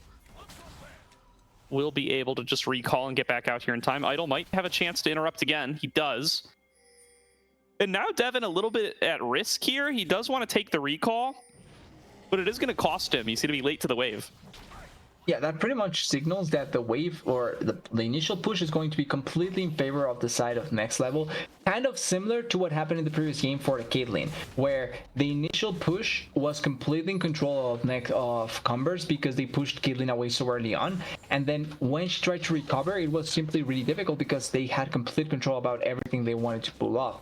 And interestingly, they didn't steal the blue buff yet from the side of Converse. They took a little bit long and it's going to be now taken away, but they don't know that the moon is over on the top side yet. All right. Now, going to be the early laning phase beginning, and like we said, Devin and Phantom Star are going to be on the back foot because of the fact that there's just not going to be, they're not going to be able to get in the lane fast enough. So they're going to be shoved in for a little while here. Idle and Yoru hit the level 2 first, and it's just going to be the pace of the game for the time being, especially with Dumpa taking full control over this quadrant of the jungle. Yeah, with one side in favor of Next Level, we're probably going to see Devin and Phantom Star just trying to play a little bit slower, trying to play a little bit more control, and make it so that they don't fall into any dive attempt or any attack at this point. For sure. Well, going to be they shove in. Here's that big crash we were talking about. Phantom Star looking for a little bit of action. Going to be able to get Yoru down to half HP, snaring him up underneath the turret, and that will buy them a little bit of breathing space as Devin finally ticks up to level 2. We'll be able to try to clear out this wave, taking a bit of damage, though, from Idle. Nice weaving of the spells there, connecting with several bouncing bombs and keeping this Kai'Sa low on health. Yeah, low enough that they cannot take advantage of what they did to Yoru. It means that even though the support is quite low on one side, you cannot simply try and force anything. And Devin didn't go either for more sustain. He went for the Durance Blade, which means that you're going to, yes, have a little bit more damage, but probably going to be suffering much more the trading pattern. Definitely. There's another hook in coming in from Phantom Star. Doesn't quite get Yoru underneath the turret, so they will be exchanging just a couple of blows, keeping on as they are. Ego sees an all-in angle here up against Fiji. Let's see if he can finish him off. Satchel Charge nearly takes down Devin, who is going to be forced to recall, and the siege continues from Idle and Yoru. They're having a really solid time in this lane matchup. It's all been snowballing from the level 1, and now it's going to be Phantom Star left alone, trying to escape here before Dumpa can come in for the collapse. Dumpa going to flash forward, looking to pick up first blood here. 1 or 2 more autos will do it. The Ignite is through, and Dumpa gets first blood. Yoru staying alive with a sliver, and Next Level Esports are off to the races. Yeah, I wanted to hold the flash for long enough there, but because they hold the flash, that means that the follow-up from Yoru is perfect enough that they can get the kill in that spot. Really good flashes, really good ignite, and first blood going in favor of Next Level. Now, that was a really close trade as well, because Phantom Star flashed on top of Yoru just as he was dying to try and get the stun plus ignite. If he gets the stun, they probably trade 1 for 1. It was a really interesting attempt. It doesn't work out, but I respect the attempt. All right. Little invade from Zav on the opposite side, getting a little bit of vision going. We'll come back out with the extra magic damage. We'll be seeing what he can accomplish. Oh, So, and here's an coming. engage coming in from Heal. Yoru is here on the backup, and Painshell going to get forced back. Winter's Bite doesn't connect, but that's a low HP to Leo, whatever way you look at it. It's gonna dump then that the flying is not counted as a dash, so it doesn't stun the smolder when you go for the work ground. Kind of dumb in a way, but it works out really good for making that trade work out and forcing the Talia out of the lane really at this point. Like, look at that, she's losing so many minions. Here comes Zav, going to be coming in with the bandage toss and clearing out this wave. Just wants to make sure that none of these die to the minions. Goes in up against Heal here. Mom comes on across for the heal, and he goes in and finds the execute on the Pain Shell. It's a 1-for-1. Zav going to be able to pick up the kill, but getting that extra gold in the smolder, fantastic for NLE. Yeah, really good play there by NLE, and you have to question Painshell in that situation. Not respecting the flash potential from Heal in that spot means that they do give the kill over to the Smolder, and also now opening the space for potentially getting all the drops here. It's 1 already falling down, and 2 still remaining. Probably going to be contested here by Zap, and maybe getting 1 in their favor, but it's still something that they could have tried and stopped. Oh, Hook going a little bit short there from Phantom Star. Not quite finding its way on towards Dumpa. They will be able to secure at least 1 grub for themselves. So 2-1 in that department for now. First Dragon still standing. And here are the 2 marksmen duking it out as we expected. But Idol with a 2-level lead, making it a bit more unfair than we originally thought. Yeah, you say marksman, but I don't think this is a marksman matchup. This is more like a mid against a marksman matchup because of the 2-level difference working so much in favor of Idol. And they've been doing really good. They are making or giving the same treatment that they got in the previous game to the side of Converse. Indeed they are. And they can keep that one rolling. They are set up with the sort of composition that will be rewarded handsomely for it. They are so much stronger in the spot lane, too. I'd love to see them pick up this first dragon. They've got the Xin Zhao as well. But Faded Ashes, not going to be enough to save Zav from this one. As strong as that item may be, he is going to be weaker in these duels. And they're really well set up to be able to force this if they would like to do so.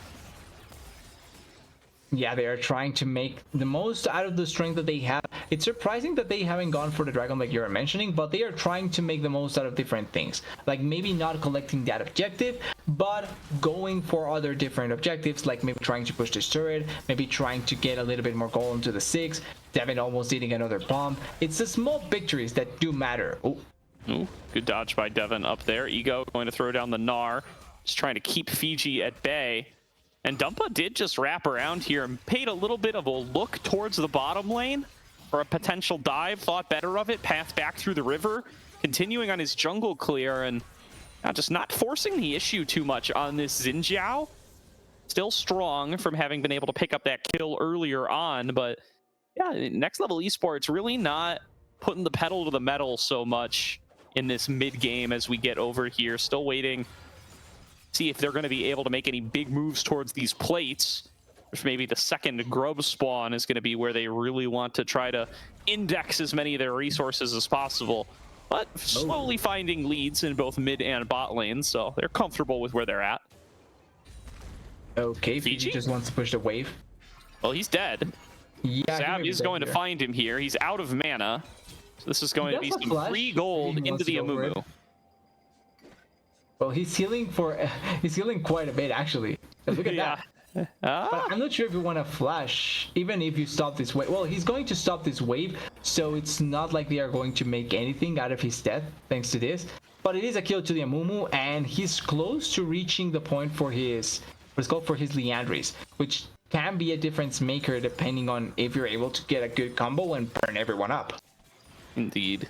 So, a little bit of extra damage onto Zav, who is going that Liandry's first, by the way. Nice shuffle, though, found by Painshell. And that's a solo kill back over to Converse. They get themselves 2 kills out of nowhere in the last minute. Yeah, and that solo kill in the mid lane is actually quite important. Look at the CS deficit that they already were facing in the mid lane as Painshell. And then also in the general game state, the gold was in favor of Next Level with the scaling composition. They they needed to try and find a way back in their favor for this game, and now with that kill, at the very least, they are going to be able to get more value in their favor. That definitely is what it is looking like here. Ego at risk of taking a big chunk of damage there from Fiji, but will be able to get some of that traded back. And now, with this Dragon still up and available, I mean, Dragon Soul is just not going to be a big factor this game. It's going to take so long for either team to really stack that up. Fact that Next Level Esports didn't take advantage of their bot lane lead to try to force the issue just means that it's not going to be one of those later game options that they have. I mean, they've got the Smolder, so they should be comfortable to sit back and scale. I'm just surprised that they chose farming jungle camps over this. As Zav is working on it now. Dumpa coming in for a potential steal. Throws down the Crescent Guard. Double stun from Zav. Shuffle back onto the Smolder. And now that the side of Converse is looking at it, suddenly NLE take an interest. And they are going to massively pay for it. Dumpa, though, able to smite down the Dragon, turning the fight back around. So strong on this early game. Xin Zhao picking himself up a double kill. Pain Shell arrives to clean up on the other side. He's going to claim himself a kill back, and it's a close trade, 2 for 2. Next Level are the ones who come up with the Dragon. Yeah, but now Dumpa is going to try and collapse here onto Talia, and he is going to be quite strong to kill her. Yeah, Painshell is not expecting this. They does have the flash, so it's not impossible to try and escape this, but Dumpa probably can kill him. Yeah, I mean, here's the payoff. Ooh, there's the payoff, though. From all of the time Dumpa spent farming camps, he gets the Sundered Sky for this fight. Zav still just sitting on components, not going to be able to actually contend with that Xin Zhao, and he just melts through the members that he's able to get onto there. Yeah, able to do enough damage. And also importantly, I think a little bit of the misplaced attention coming in from Converse, because they were focusing too much onto the 6 and onto the Rum. They ignored the Xin Zhao. They thought he was probably going to die off. He gets the Dragon Steel, he gets multiple kills, and he actually salvages that situation. Could have been a much worse affair for the side of NLE. Definitely could have been. The fact that Pain Shell's able to make that happen is very important for Converse. They do have a faint gold lead now coming into the mid game. But NLE, I mean, using this bridge very effectively, right? Definitely going to need heal. Play a little safer. Wow, this is an all-in from Fiji. Great damage found on the Ego, and Dumpa going to be here, dashing right in. Wind becomes lightning, going to be ready soon, and that poke going to be enough for Dumpa to go on a rampage. 2-on-2 fight. Blows exchanged, but both parties going to disengage. NLE, another one on the board, and keeping that gold dead even. Yeah, and they are just simply playing it out much better on the side of NLE. They are getting better trades, they are finding better kills, they are finding better angles, and trying to look maybe... Oh, that's an ultimate. Yeah, locking Fiji down, knowing that Bammy Cinder going to force him to take aggro, and we've seen Zav at this before. Fiji going to drop, should be able to pick himself up a turret plate maybe, instead chasing up Zav, but won't be able to finish him. A little bit of missed priorities, I think, there, because probably the plate is much more valuable than just getting a few He might not have been able to finish it without minions, to be fair. Okay, fair enough, yeah. I feel he also could have gone for the wave, so try and make it... Yeah, that may have been the point. Maybe that was the choice all along. But still, oh, I mean, insta ulti, actually. Yeah, dodges it, uses it to dodge the Mega Inferno Bomb, and now Pain Shell coming in to try to turn this one around. A nice sidestep from Idol, gonna be able to make this into a 1-for-1. That kill gold does go over to Yoru, but it is a 1-for-1. Wishing that shutdown went to Idol for sure. His lane priority now going to belong to Hope, but Pain Shell gone. That's gonna be some free farm time for heal here. Yeah, and I'm not sure how many stacks does the Smolder currently have, but more than likely closer to that 125 mark, I would assume. I would even think probably higher than that, as Ego is going to take down this turret. He doesn't... I don't think he wants to force the fight here, just because he's still probably going to turn to mid hour and not going to be the best. But first turret blood going in the favor of Converse, and more gold being collected by them, keeping the gold in their favor, even if it's just a small margin. Yeah, Phantom Star thinks he's got an angle on to heal here, is able to read the flap and find it, but Yoru is here to be able to back up his mid laner. Bomb comes on across for a little bit of healing and a little bit of damage. And they will continue just funneling this CS as much as they can into heal. Can we get a stack check here just to see where that Smolder sits? Does look like it's at 152, yeah. so that's 10 stacks a minute. That's good pace. Yeah, he's doing a really good job keeping up with the stacks as best as possible. Going to have the, I would say, the burn potential for around the half item completion. So he's just missing a few components, and I think he probably will get to the potential to just burn everyone up, or if not, by the second item he probably will have it, and that's a point where you're really scared about the smolder. We already have items on pretty much every member from Converse, so this is the point where I would expect to see them try and force a fight, a pick, try and make this composition spike as heavy as possible, because at this point they are going to lose the late game fights. Yoru still keeping an eye on this bottom lane, as it does look like Devin is taking over mid lane duties for now, but there's going to be a follow-up swap here, and I think at this stage of the game, they're probably happier with this on the NLE side, keeping the Smolder by the Braum when he's been the one being bullied, and leaving Idol to be able to just clear at a range. Yeah, the less you have to fight as the Smolder and the more protected you are, the better it is going to be for you in controlling the pace of the game in your favor, as the second dragon of the game at 16 minutes finally going to fall down, and more than likely we're going to see a Chem Tech here. Okay, actually Hex Tech. Not a bad choice. Oh, Yoru. Alright, fight getting started. Yeah, Here Yoru going to be picked off. 5 members on 1, an easy cleanup for Converse, and with the Rift Herald crashing in on mid, Converse are the ones in control. They should be able to clean this one up. Sion coming in with the unstoppable onslaught, trying to hold on to Fiji. There's going to be a stun, though, out of Zav. They have the baby dragon. They pick up 2. Dumpa arrives to the scene to try to turn it back around, but the fight might be already done for. Idol is dead. Forward, and Phantom Star says, thank you very much. Come a little bit closer. Converse with another pick. Yeah, Idol flying too close to the sun there ends up getting burned, or I would say better said just rocked to death, because he gets immediately engaged on by Phantom Star, gets killed by the rocks from the Talia, and in a really smart fight, Converse finds such a good angle. I love the play here because it's after they killed Yoru, they are forcing the mid lane, Fiji trying to force a fight here, but then the immediate follow-up from Sap, 3-man stun, gets the body there, able to kill 2 members really quickly, and this is a point of the game where both Smolder and Six are not necessarily the strongest. They do damage, but it's not the strongest members. Your strongest member is Dumpa, and he barely can join the fight. He finds some poke damage on the side. Oh, Dumpa. Devin launching himself maybe a little bit too deep. Even 4 versus 2, he's very close to the Xin Zhao, but able to kite it out, able to find the shots, able to pick up the kills, and Converse find 2 more.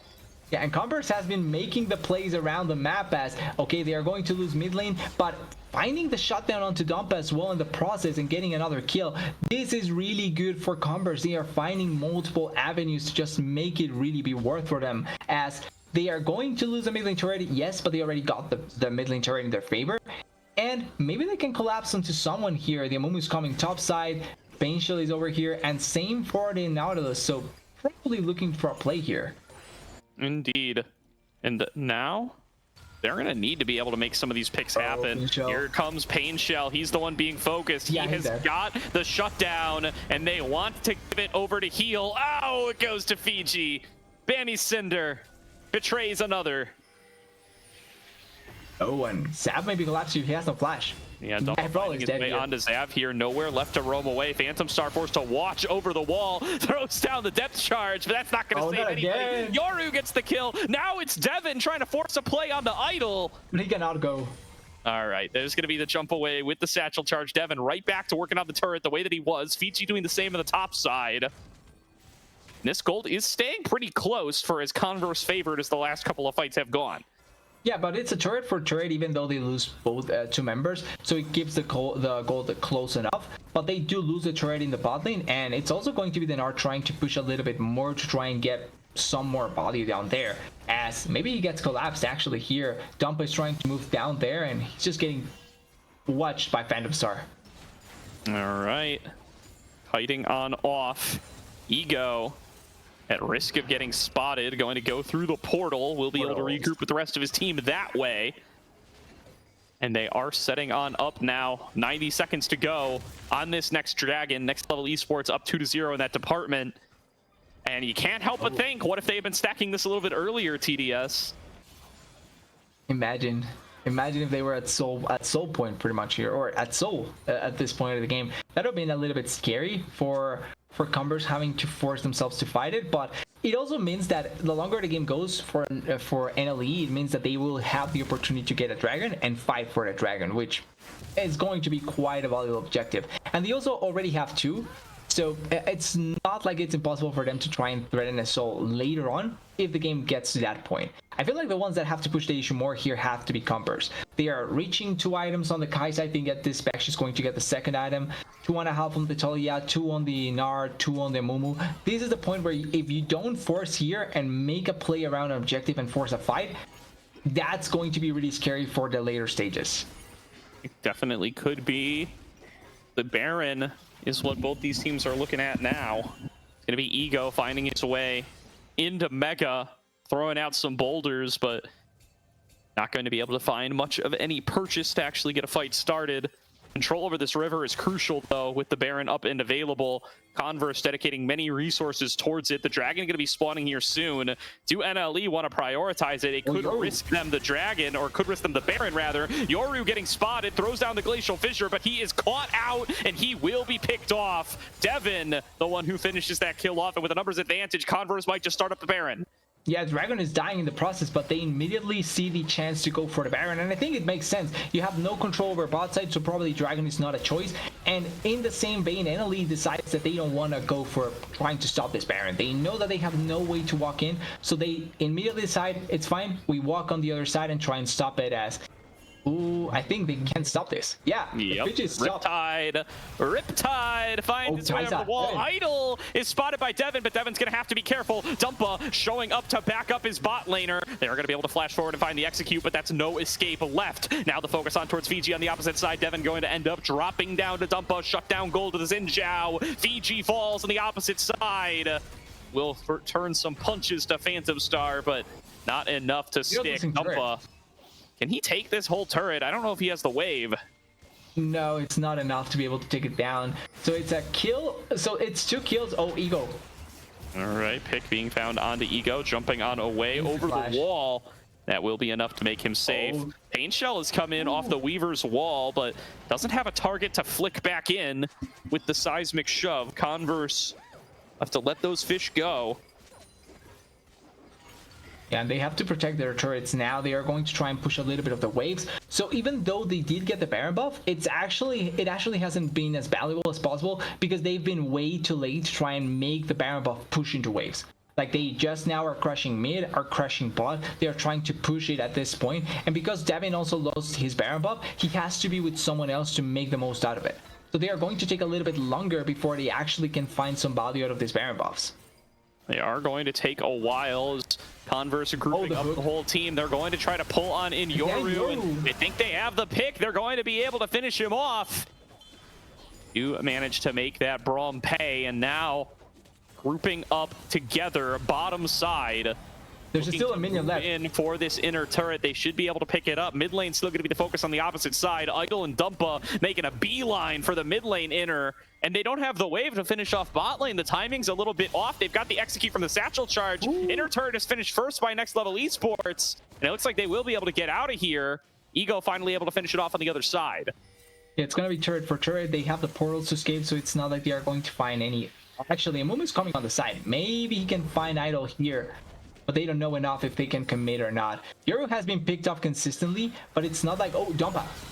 Forcing the play onto Dumpa. He does throw down the Crescent Guard, though. That should be enough to keep him safe. Yoru, somehow the one getting caught out at the end of the day, does find that stun onto Zav. And here is Heal coming in for the backup. Ego TP's in, but he's mini-Gnar. He's about to be stunned. Fiji is here, needs one more auto. Ego still fighting it out, avoids the decimating smash. Dumpa flashing in for more. Devin is kiting out on the opposite side. Here comes the baby dragon up in too far. He's going to end up falling down. Meanwhile, Devin has been picked off on the opposite side. Pain Shell, the one who's got to dish out the damage. He flashes forward for some more, but Idol is far enough away to stay safe. Decimating smash from Fiji. Going to be able to pick up that shutdown. And now it's going to be Ego who's the next target. Phantom Star trying to run interference for him and block out any of these mocking shouts that might slow down the Gnar. Fiji switching targets to the support. Going to try to clean him up. This is a fight win for NLE. Even with Heal dying early. Yeah, it's 100% a fight win, and this comes down to a little bit of the misplays by Converse, because even though the fight is forced by them, they don't have enough damage to be able to take down multiple targets. The ultimates are not the best either, and then Painch a little bit of indecision at the end, not flashing immediately for Idol, makes it so that he takes way too much damage and ends up falling down as a target in that position. But it's also important, and this is something that I was looking at the start of the game. Devin is going for Poke Kaisa. That means that just itemizing magic resistance is going to be great in this composition. You have 3 sources of magic damage and only Ego as the sole physical damage dealer. I feel like Devin is missing this game by just not going physical damage, because you're lacking way too much at this point against someone like the Siren, even Xin Zhao that has magic resistance. Oh, knockup connecting. There's going to be the stun on towards 2. Curse of the Sad Mummy doing its job, and the lockdown from that Glacial Fissure just isn't enough. Mega Inferno Bomb comes over, does the burst damage that they need. Fiji leading the charge, heal on the back line. There's going to be the pick on towards Pain Shell. Converse down 2 for only 1 picked off on NLE's side. Yeah, they played in a situation where if they are able to blow them up quickly enough, then they probably can take down the team fight. But Fiji arrives, and as soon as Fiji arrives, he's just simply way too tanky at that point. They are trying to fight it off as best as they can, but they simply don't have the member strength to be able to take down that fight, and they also don't have the opportunity to blow the targets up as quickly as possible. That being said, every member is alive now. We have to wait for Painchill to arrive if you're a Converse fan, but he has teleport, so we may get another fight here. Important cooldowns down though. Definitely. BG going to be so tanky on the front line here. 3 items in. Dumpa finds Devin, the #1 target he could have gotten the pick onto, and will force the Killer Instinct out.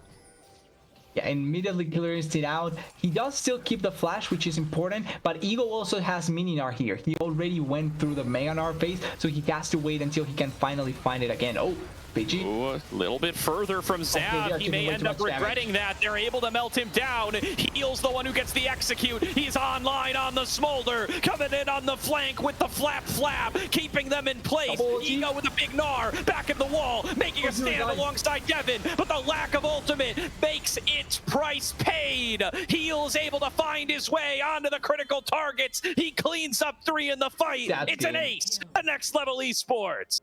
And this is what happens when you play a game against Six, Smolder, and they reach the later stage of the game. Smolder and Six are just destroying you, your team fights are not working out anymore, and you're taking way too long to kill targets. This is going to be game 2 going to NLE, and actually they are not going to close it out. They are respecting Sap respawning, but I feel like they probably could have taken it here. Still, they are probably going to get the dragon, get another turret, and I still think they are en route to win this game out. Yeah, I mean, this is going to be Dragon Soul for them if they're able to secure it, although they are all just recalling, so I think they're concerned about the Baron fight. They don't want to let Converse respawn and head straight to Baron, which would be the default play. So they're recalling themselves first.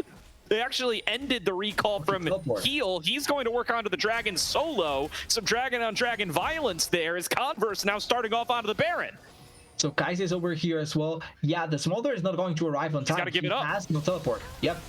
All right, making his way over. He's a little bit further away, though, and he didn't get to recall. He's at less than half HP. Ego's going to go Mega here soon. The hook is back onto Fiji, and Next Level Esports have got to be careful about this one. Zav is looking around on the flank. Converse want to fight their way back into this, but they can't get the engage angle off yet. Recalls now being channeled. The Baron dance has begun, and there's going to be an inside track being taken by Dumpa. He wants to potentially threaten to end the game as the Baron's being started on the other side. Yoru looking to interrupt some of these recalls. Steps on forward. Zav going to pull the trigger. Fiji finds a Phantom Star. Phantom Star going to drop. Heal's been able to recall. No. Yeah, Dumpa wins the game. And now he's going to be able to execute down the remaining members of Converse. 2 members fall. Dumpa working onto the Nexus. Painshell going to be able to fend him away, and Ego's going to be able to retreat with just a little bit of HP, but there's 2 members down. It's a 5 versus 3 on the map for Next Level Esports.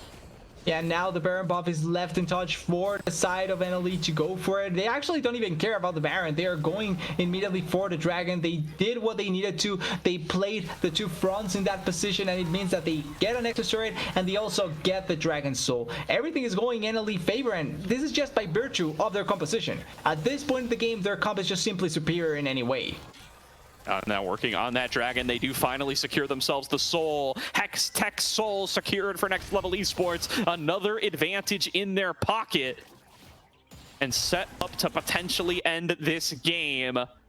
Converse have shown some tricks, though. If they execute to perfection, they can turn some of these fights. The gold lead is not insurmountable.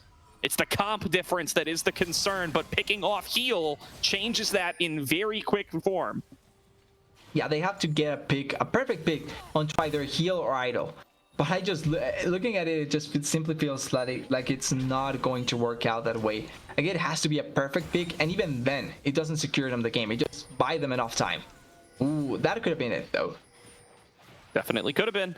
And that's the kind of pick that they need. Devin going to need to take the game into his own hands here. He's going to need to dive the back line. He's going to need to assassinate heal. Oh, and there's going to be a face check from Pain Shell. Disaster for Converse. That might be what decides it. Ego's going to take the fight. Devin coming in on the flank. He's going to try to burst out the jungle. He'll be able to do so. Fiji now going to be the focus on the opposite side. Devin's able to jump back over the wall. Yoru has arrived. And here comes Heal. Looking for the Dragon's Breath. Taking down one. Going unstoppable. It's a burst out from Idol on the opposite side. It's a double kill already over to Heal. And Next Level Esports have found the pick they needed. It's a triple kill to Heal. And it's the game going to game number 3. Next Level Esports fight their way back in, hold strong in game number 2, and will take this series the distance. Well, look at the bright side if you're a Converse fan. At the very least, the NLE cannot play their BS comp anymore. They cannot go for Smolder, they cannot play 6, they cannot go Cyan. You will get a defining game without having to go against any of these 3 champions. Still, I think NLE played it perfectly how they needed to. They bought time, they played around their scaling as it needed to be, and they won the game 3. Like, there's not a lot of science that needs to go into it or anything like that. Just play as normal as possible, and the end result is going to be this. A 30-minute victory with, or I think 35-minute victory with scaling champions doing scaling champion things. Really, really well played here from the side of Next Level Esports to keep this series alive, to show that they are in contention for this final playoff spot, and to take the game differential change to net 0 on this series so far. The series win all coming down to game number 3, and the loser of this series, it's looking really rough for their playoff chances, TDS. Yep, it's going to be difficult to say the least, but it's going to be fun. At the very least, we know that neither team is going to go down without a fight, and it also kind of excites me for next week's matchup because I think Converse is also going to put a great fight against Peak Performance, so I'm just waiting for everything to come down. But we're still missing game 3 here. Indeed, we will. Can't wait to get started. We're going to throw it to a quick break here, but we will be back for game number 3 before too long, so do not go anywhere. We will see you guys shortly. Close your eyes, have faith in me, and leave the light behind. You're never alone.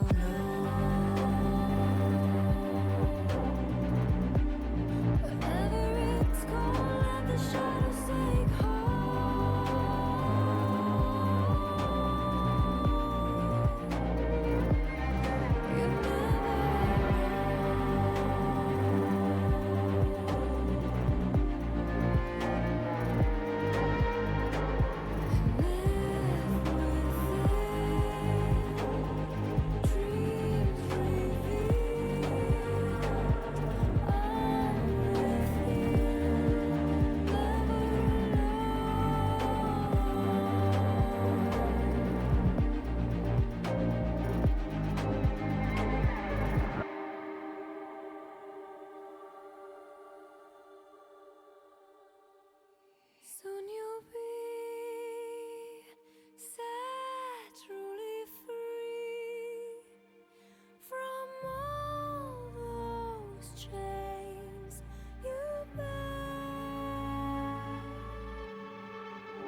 Welcome back, everybody, to tonight's broadcast of the Aegis Champions League, where Converse University are tied up 1-1 against Next Level Esports.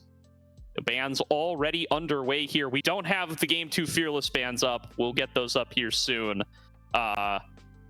Is now, we'll see. So I was told one of the bans was supposed to be Ash. Or sorry, I'll get clarification. It was, if we see Timo, it's actually Ash. I think it was. Okay, but I don't understand why when none of these bans are Timo or Ash. So which of these bans isn't real would be the question. Maybe they actually picked Timo is what he meant. Oh, Ash is disabled in the draft lol. Okay, got it. Okay, well, so there's Ash. Converse, go ahead and snap that one up. That's not Timo, that's Ash. Don't get your hopes up, everybody. Can we like write Ash on top of the Timo's face to make it so that it's known that it's Ash? We're giving Caddy so many tasks, man. Let's get the fearless bans first. We'll just know that it's Ash up here as quickly as we can. The Jinx going to be the pick here, likely for Next Level Esports. Yep. Locked on in to start things off, and that has been a big pick for Idol all season long. He gets what has been his favorite champion throughout the season, and now going to be able to lock that one in with what may be the whole season on the line here in game number 3.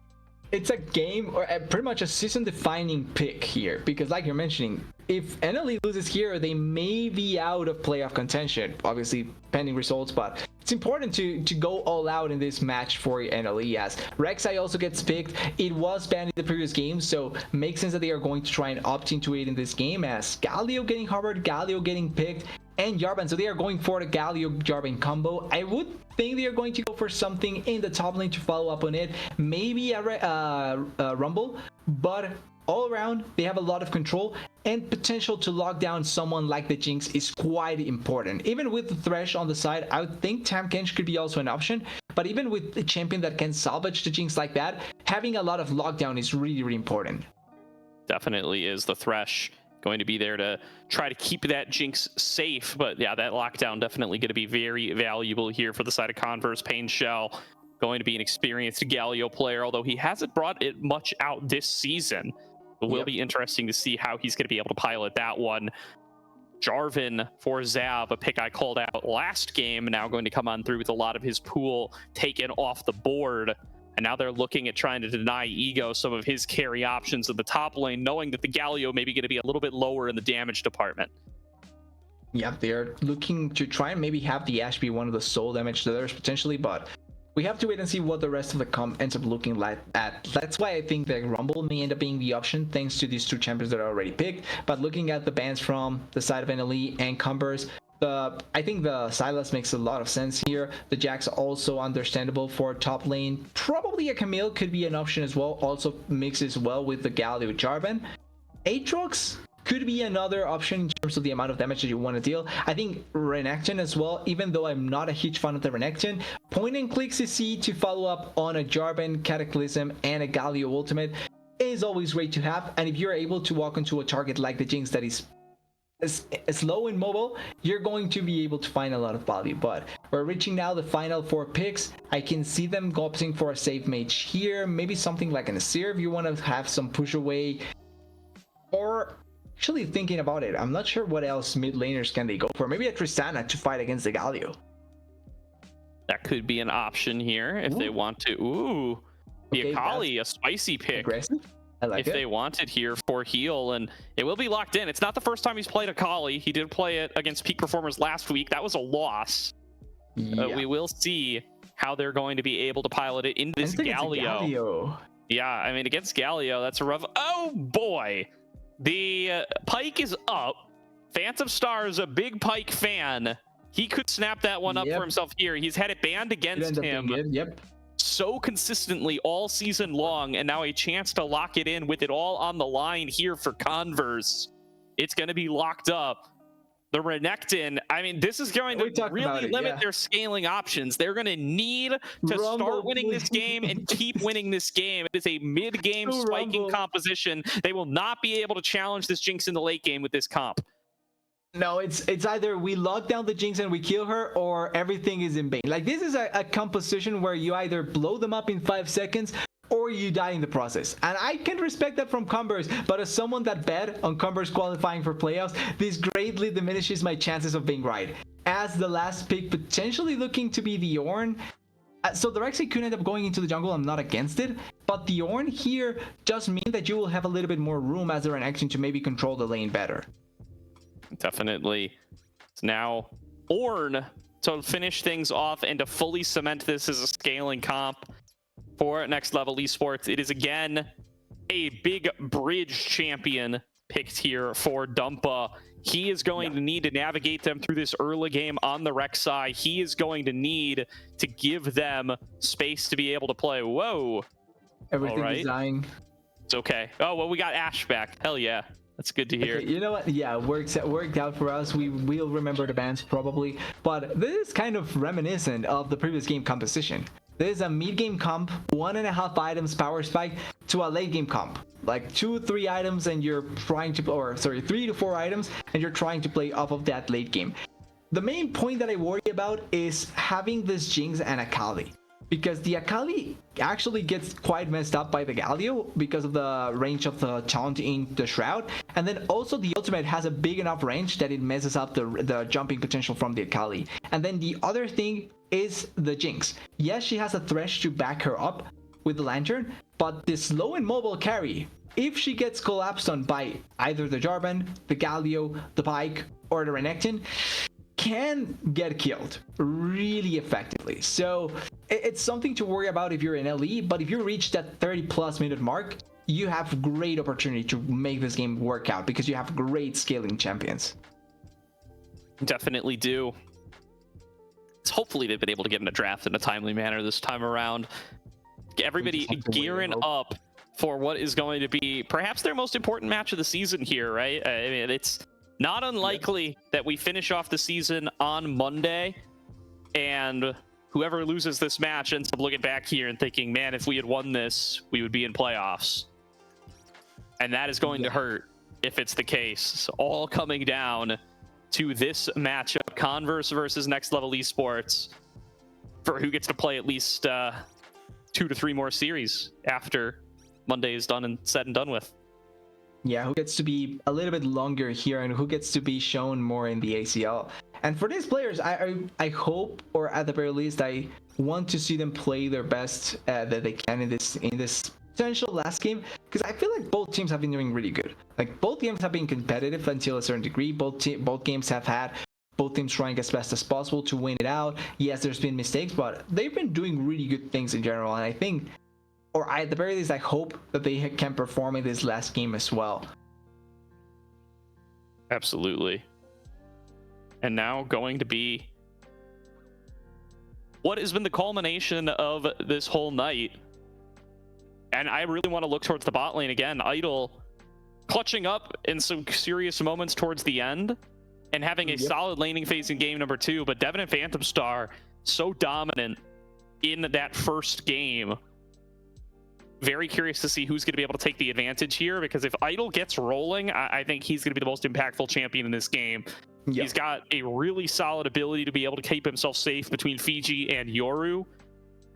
And he is going to be able to just absolutely demolish these team fights once he gets scaled up and gets a couple of items in his pocket. I also want to point out quickly, by the way, as well, how, because we're talking about the bot lane has been both games defined by the level 1s. Because in the first game, we saw Caitlyn Idol being forced out of the game initially, but didn't blow any summoner, but was forced out, had to recall, loses the control level 1 wave, and that meant that the whole game, the wave control was on the side of Converse. Game 2, similar story, but on the other side. Hope, or Devin, loses out on the initial trade, force back really quickly onto the game, and then loses out control of the first wave. As soon as that happens, the game completely goes out of control. So I want to see if this is going to be a little bit more normal state laning phase for both of these AD carries, or if we're going to see something similar, and whoever is the recipient of that, is it going to be enough to mean the game is going to be pretty dim from the get-go for the bot lane? Absolutely. Going to really need to see a strong early game from Converse, which they've been able to produce for us previously, especially in game number 1. And that's what I want to see out of them again. Next Level Esports were really able to keep things even for a very long time in game number 2. Yes, Next Level Esports did eventually, or sorry, Converse rather, did eventually fight their way back in and have a solid gold lead in the mid game, but they did get to their scaling point. Next Level Esports were able to come back in. Converse did not maintain that lead for long enough or accomplish enough on the map with it while they had it to be able to come up with the win. Question is, will they be able to change that around this time? That is what they need to find. They need to be able to rekindle some of that game number 1 success and really just shove it down NLE's throats, or the scaling of Idol is going to become a massive issue, especially with Fiji there as well.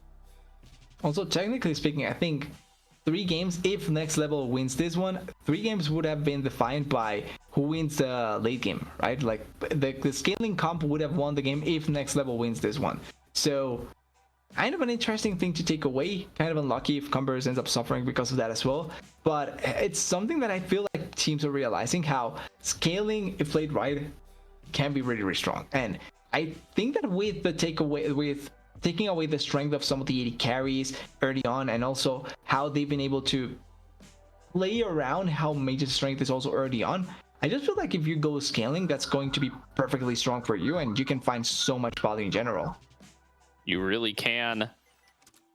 And seeing that in these kind of crucial moments where you're going to need to play very, very controlled, very, very disciplined through the early game, you kind of like having that scaling to fall back on. You know, if Converse, the pressure gets to them, if they make some slip-ups, if they give you a way back in, it's NLE that are going to reap the benefits. But you do need to make sure that you don't give them too much for free, so it does kind of give them the autonomy in that early stage. Ego has been having some solid laning phases here, now on a strong lane matchup. And we've seen what Zav can make happen in the early game as well. 2 very strong early junglers here that are both going to have a lot of gank opportunities available. Going to be a close matchup between the 2. I will say, though, it's been a while since we've seen Rexa in the jungle. I think that she pretty much became a predominantly top lane champion, and it's been a while since we've seen the Void Monster actually doing something in the jungle. So Dampa has a lot on his shoulders to try and make the most out of this champion. I think his previous game was really, really good as well. Got a pretty big early lead and played off of that really effectively. But this time around with a Rek'Sai, with lanes that are not necessarily winning, when you're looking at the lanes from Next Level, none of the lanes are actually winning lanes. Mid lane is kind of equal out. Top lane is a neutralizing lane as well, but the Renekton will have the push. And then bot lane will also get the push just by virtue of having an Ashe. So that's how it's going to be played. I kind of find, or kind of interested in seeing where Dumpa is going to find most of his value, because he doesn't have a lot of lanes to play for. Definitely. Welcome to everybody coming in from the Salt Mine, and for everybody who joined up from Risen earlier. We are going to game number 3, and to reset the stakes here a little bit, both of these teams at 3-3, trying to cement themselves in 4th place to escape the Demacia group and make the playoffs. Peak Performers is in that mix as well, and a win here absolutely critical for both teams to try to stay alive and make the playoffs. We are kicking off game number 3 right now.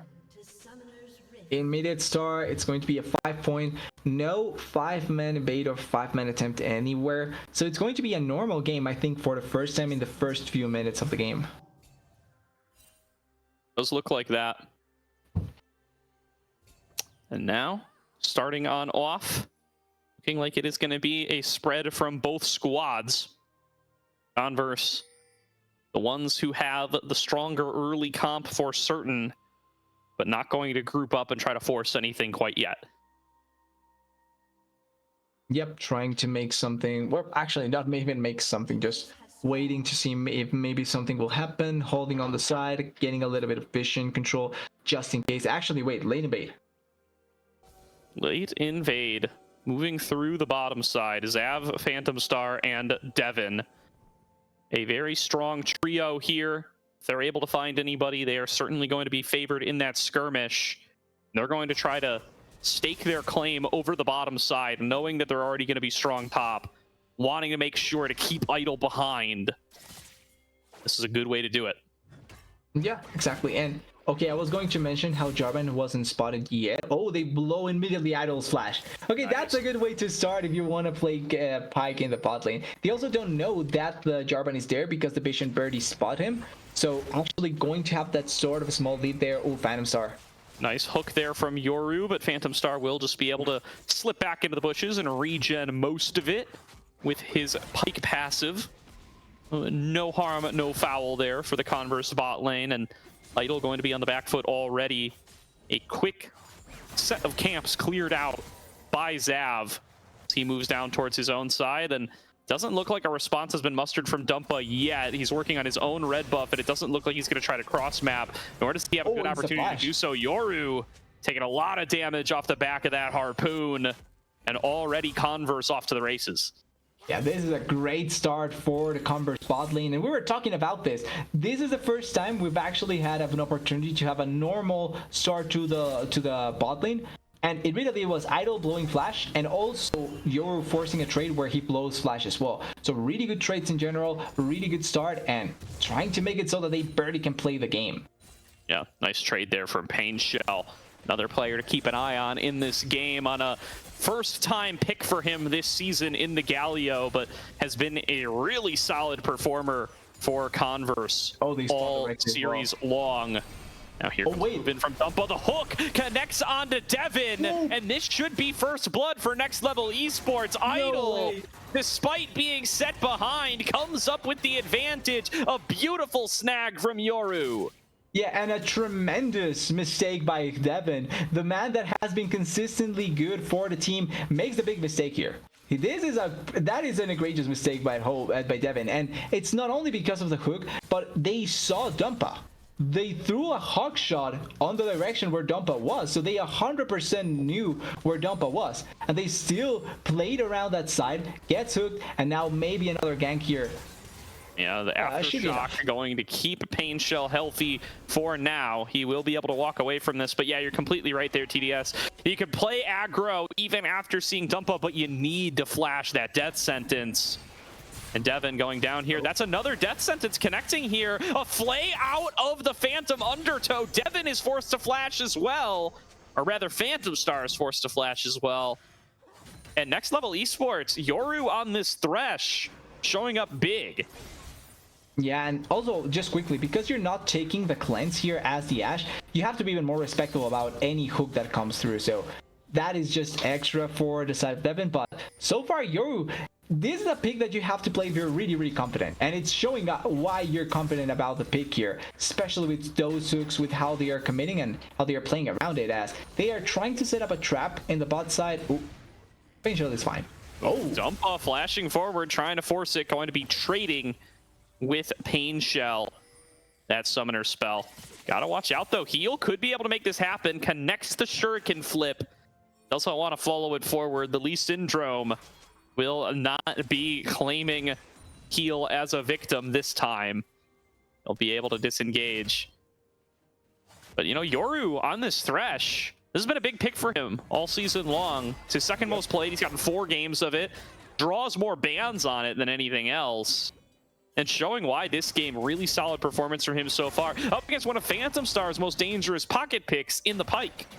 Yep, has been one of the most effective. Oh, Ego not level 6. BG taking the fight here as the first one to hit 6. Ego desperately trying to get that last minion dead so that he has access to Dominus. And he does have it now. He might just pop this early on in a skirmish here. Be able to get some of that heal back. Needs to use it there. And this has been a little bit of a comedy of errors for Ego in this extended trade. Dominus is going to save him. He's going to heal a lot back there, but that was really shady for a second there. Yeah, it could have been really, really scary, but at the end, it doesn't turn into anything. And just quickly, even though what happened in the bot lane is a little bit bad for the side of Hope or of Devin, they still are winning this bot lane really heavily. Like, there's a huge CS lead in favor of the Ashe. Maybe a hook here on their turret could threaten this a little bit more, but in general, they just have more control. Oh. All right, play back away from Yoru again. Phantom Star using that harpoon to try to pull them out of position, but not getting them underneath the turret. And, you know, for all that we've talked about in the bot lane and for all that Idol, or how good it was that Idol was able to pick up that first blood, it's a 25 CS lead to Devin. He's still really ahead in this lane, doing a very good job of staying farmed up and doing a very good job of threatening Idol enough that a lot of this CS gets missed. Yeah, it makes it so that the lead of that early first blood is actually not that meaningful. Like, look at the gold lead. It's equaled out. It's pretty equal on both sides, and both teams have laners that are winning in their respective lanes. So it's not like it's completely in favor of one side. Even Hope, or actually Devin, is even ahead in gold thanks to the minion advantage that he has. But the important part from that is enabling Idol to be as close as possible. Because without that first blood, if everything goes the same, bot lane would have been completely in a bad spot thanks to that. Oh, wait. Ooh, Devin. No, there's going to be the knock-up coming on through. Phantom Star now trying to run interference for his junglers. Nav barely able to dodge away, but the perfect execution is going to be able to finish him off. Pain Shell going to be the next one to drop. Idol has been focused down, but now it's two members in too deep on the wrong side of the map. Devin gets flayed back. Phantom Star is getting chased down. He will fall to one more ability, and it's Devin stuck on the wrong side of the map. 4 members in total going to fall to next level esports here. Yeah, they are making it work out on next level, and it's a couple of mistakes from the side of Converse, but really nice plays from next level, and they are playing with more confidence. It feels like Converse is just feeling really like they are forced to do things, like they are needing to make things happen, where it just feels like next level is playing naturally, and it's working out much better for them. As there was a slide in bait as well. I think the Jarvan got the blue buff, but Jarvan is here. Double knockup. Oh, not quite getting it there. Is Ego going to be able to find the stun off the Ruthless Predator? Stops the recast from Fiji. His flash forced as Zav arrives to the scene. And a faint win for Converse, but they're going to need a lot of those. They need to start turning the pace of this game back into their favor, as that all-in fight in mid was a disaster for them. Yeah, and they are playing, once again, the composition that is not keen of scaling. Like, their comp doesn't want to scale that much. They can try and play towards the late game, but it's nothing compared to an Ornn or an Ashe. No, not at all. It's gonna really have to come down to being able to pick on off this Jinx consistently. And she's got Cleanse. I mean, Idol's set up to be able to play safe, to be able to have the resources they need. And I don't think Galio-Jarvan combo is going to be able to get you out of that, especially up against Thresh. Flay going the wrong direction. Feels like the first time that game from Yoru. Yeah, they did blow flash from Yoru, if I'm not wrong there. So, small victory. It's a victory in a good way, at the very least, and it's working out for you in a lot of manners. As now we're seeing the mid lane, and it's even more in favor of the side of heal. Like, Pain Shell barely has been able to do anything here. He's playing for the tank later stage. Yeah, heal having the best laning phase he's had all series right now, on a matchup where he has been given some extra early gold and where the Galio's not the most threatening to him in the world, but still very happy with how that's gone, working his way towards the Rocket Belt. Should have that done before too long. Dumpa already going to start on off this first dragon. And Converse needs to make something happen. Destroying Sap, by the way. Like, look at the CS deficit in the jungle as well. Yeah, not only the 2-0-3 score line, 13 CS ahead as well of the Jarvan is not something you ever want to see, and it's certainly not something that you can try and play as effective as. They make a lane swap, trying to maybe put a little bit more pressure over on the scrubs and on the top side, but this gives open space for Idol maybe to try and collect a plate or maybe even more. Definitely. Zav going to be clearing on out of this Scuttle Crab. Spawn of the Grubbies. They will be able to work on it from Converse. They won the 6. Looking to get themselves up to the full 6, and maybe, just maybe, they'll be able to do it. They get the first one, so even if they collect just 5, that's still good enough. Definitely. Here comes the rocket. Oh, Jinx stole one. Yeah, did get one of them for Idol.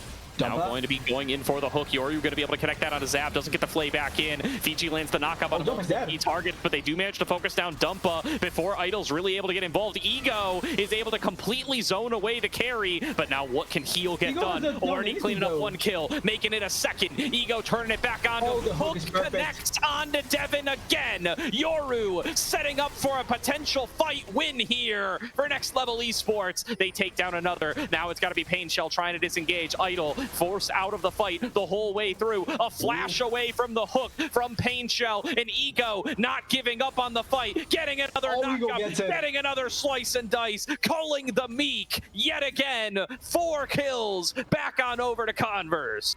Okay, Converse saved the game, or not saved the game, but turned around the game really well there, gaining the gold lead now, and in a really interesting fight, they find Dumpa immediately. They kill Dumpa, even though they take quite a lot of damage. Like, they actually were quite low in all of this fighting sequence, and even though Heal gets there, I was expecting more assassinations there. He only gets Phantom Star initially. They then controlled the Akali really well. Oh, Dumpa. Yeah, Dumpa. Oh, going to get Ooh, knocked wait, on wait. away, flashing over the wall. And LE going to be able to save their jungler from dying twice in a row there. But yeah, continuing the fight, like they controlled the Ashe super effectively, and I'm beginning to think maybe getting cleanse was probably going to be more effective than the barrier, because so far the barrier hasn't really found enough value to make you be as survivable, where you can just get CC'd and end up getting killed consistently as the Ashe. Yeah, I do want to give props to Ego for that fight, Agreed. though. Positioning so well to keep Idol entirely out of the combat, and that really let Converse turn it back into their favor. 3 kills going on over to Pain Shell to get him back and involved in the game. Devin, though, just demolished by Yoru there, as the hooks continue to find their mark and continue to prevent Devin from being able to be a force. Yeah, the difference there are those hooks. If the Ashe doesn't get stunned, they probably win that fight even more heavily. But also, I think Ego was in an interesting spot in that fight, just by looking at how he was doing, because you mentioned it. He was zoning Idol really, really effectively, but he was also denying himself from finding value in the team fight, because he was playing that moving around, yes, no kind of situation. But at the end, he does commit to the fight, and it ends up working out. He actually has most of the gold on his team, and he's a really big difference maker in that fight. Very strong position for him here as the mid laners duking it out on the bottom side. And the gold, neck and neck yet again here, TDS. We find these two teams very evenly matched. The scaling still a big threat for Next Level Esports, but Converse are not out of things. There's going to be an engage taken onto Yoru. They think better of it. Decide to back on away. Yeah, no one really was in position to follow up on that arrow, so a little bit of a thrown away ultimate. Not the best. Could have been much better to set up a fight, and probably in the future we're going to see more around it. It is going to be Referral, though, going completely for the side of Converse. And we also forgot to mention, they got two grubs in the process. Yoru just calling out Phantom Star. He can't get away. He's taken down. He had Phantom Undertow. Doesn't use it. Snagged again by Yoru. Oh, jump up. And this guy's Thresh is making all the difference in game number 3. The fight's breaking out again. Another death sentence, another death. Next Level Esports claim 3 in the extended play, and you take that kill, Yoru. You've earned it. Yeah, and I really don't understand Converse sometimes, because they make a really good play, but then decide that they want to force a fight for no reason, apparently, with no Galio or Renekton close by, and then they lose the fight.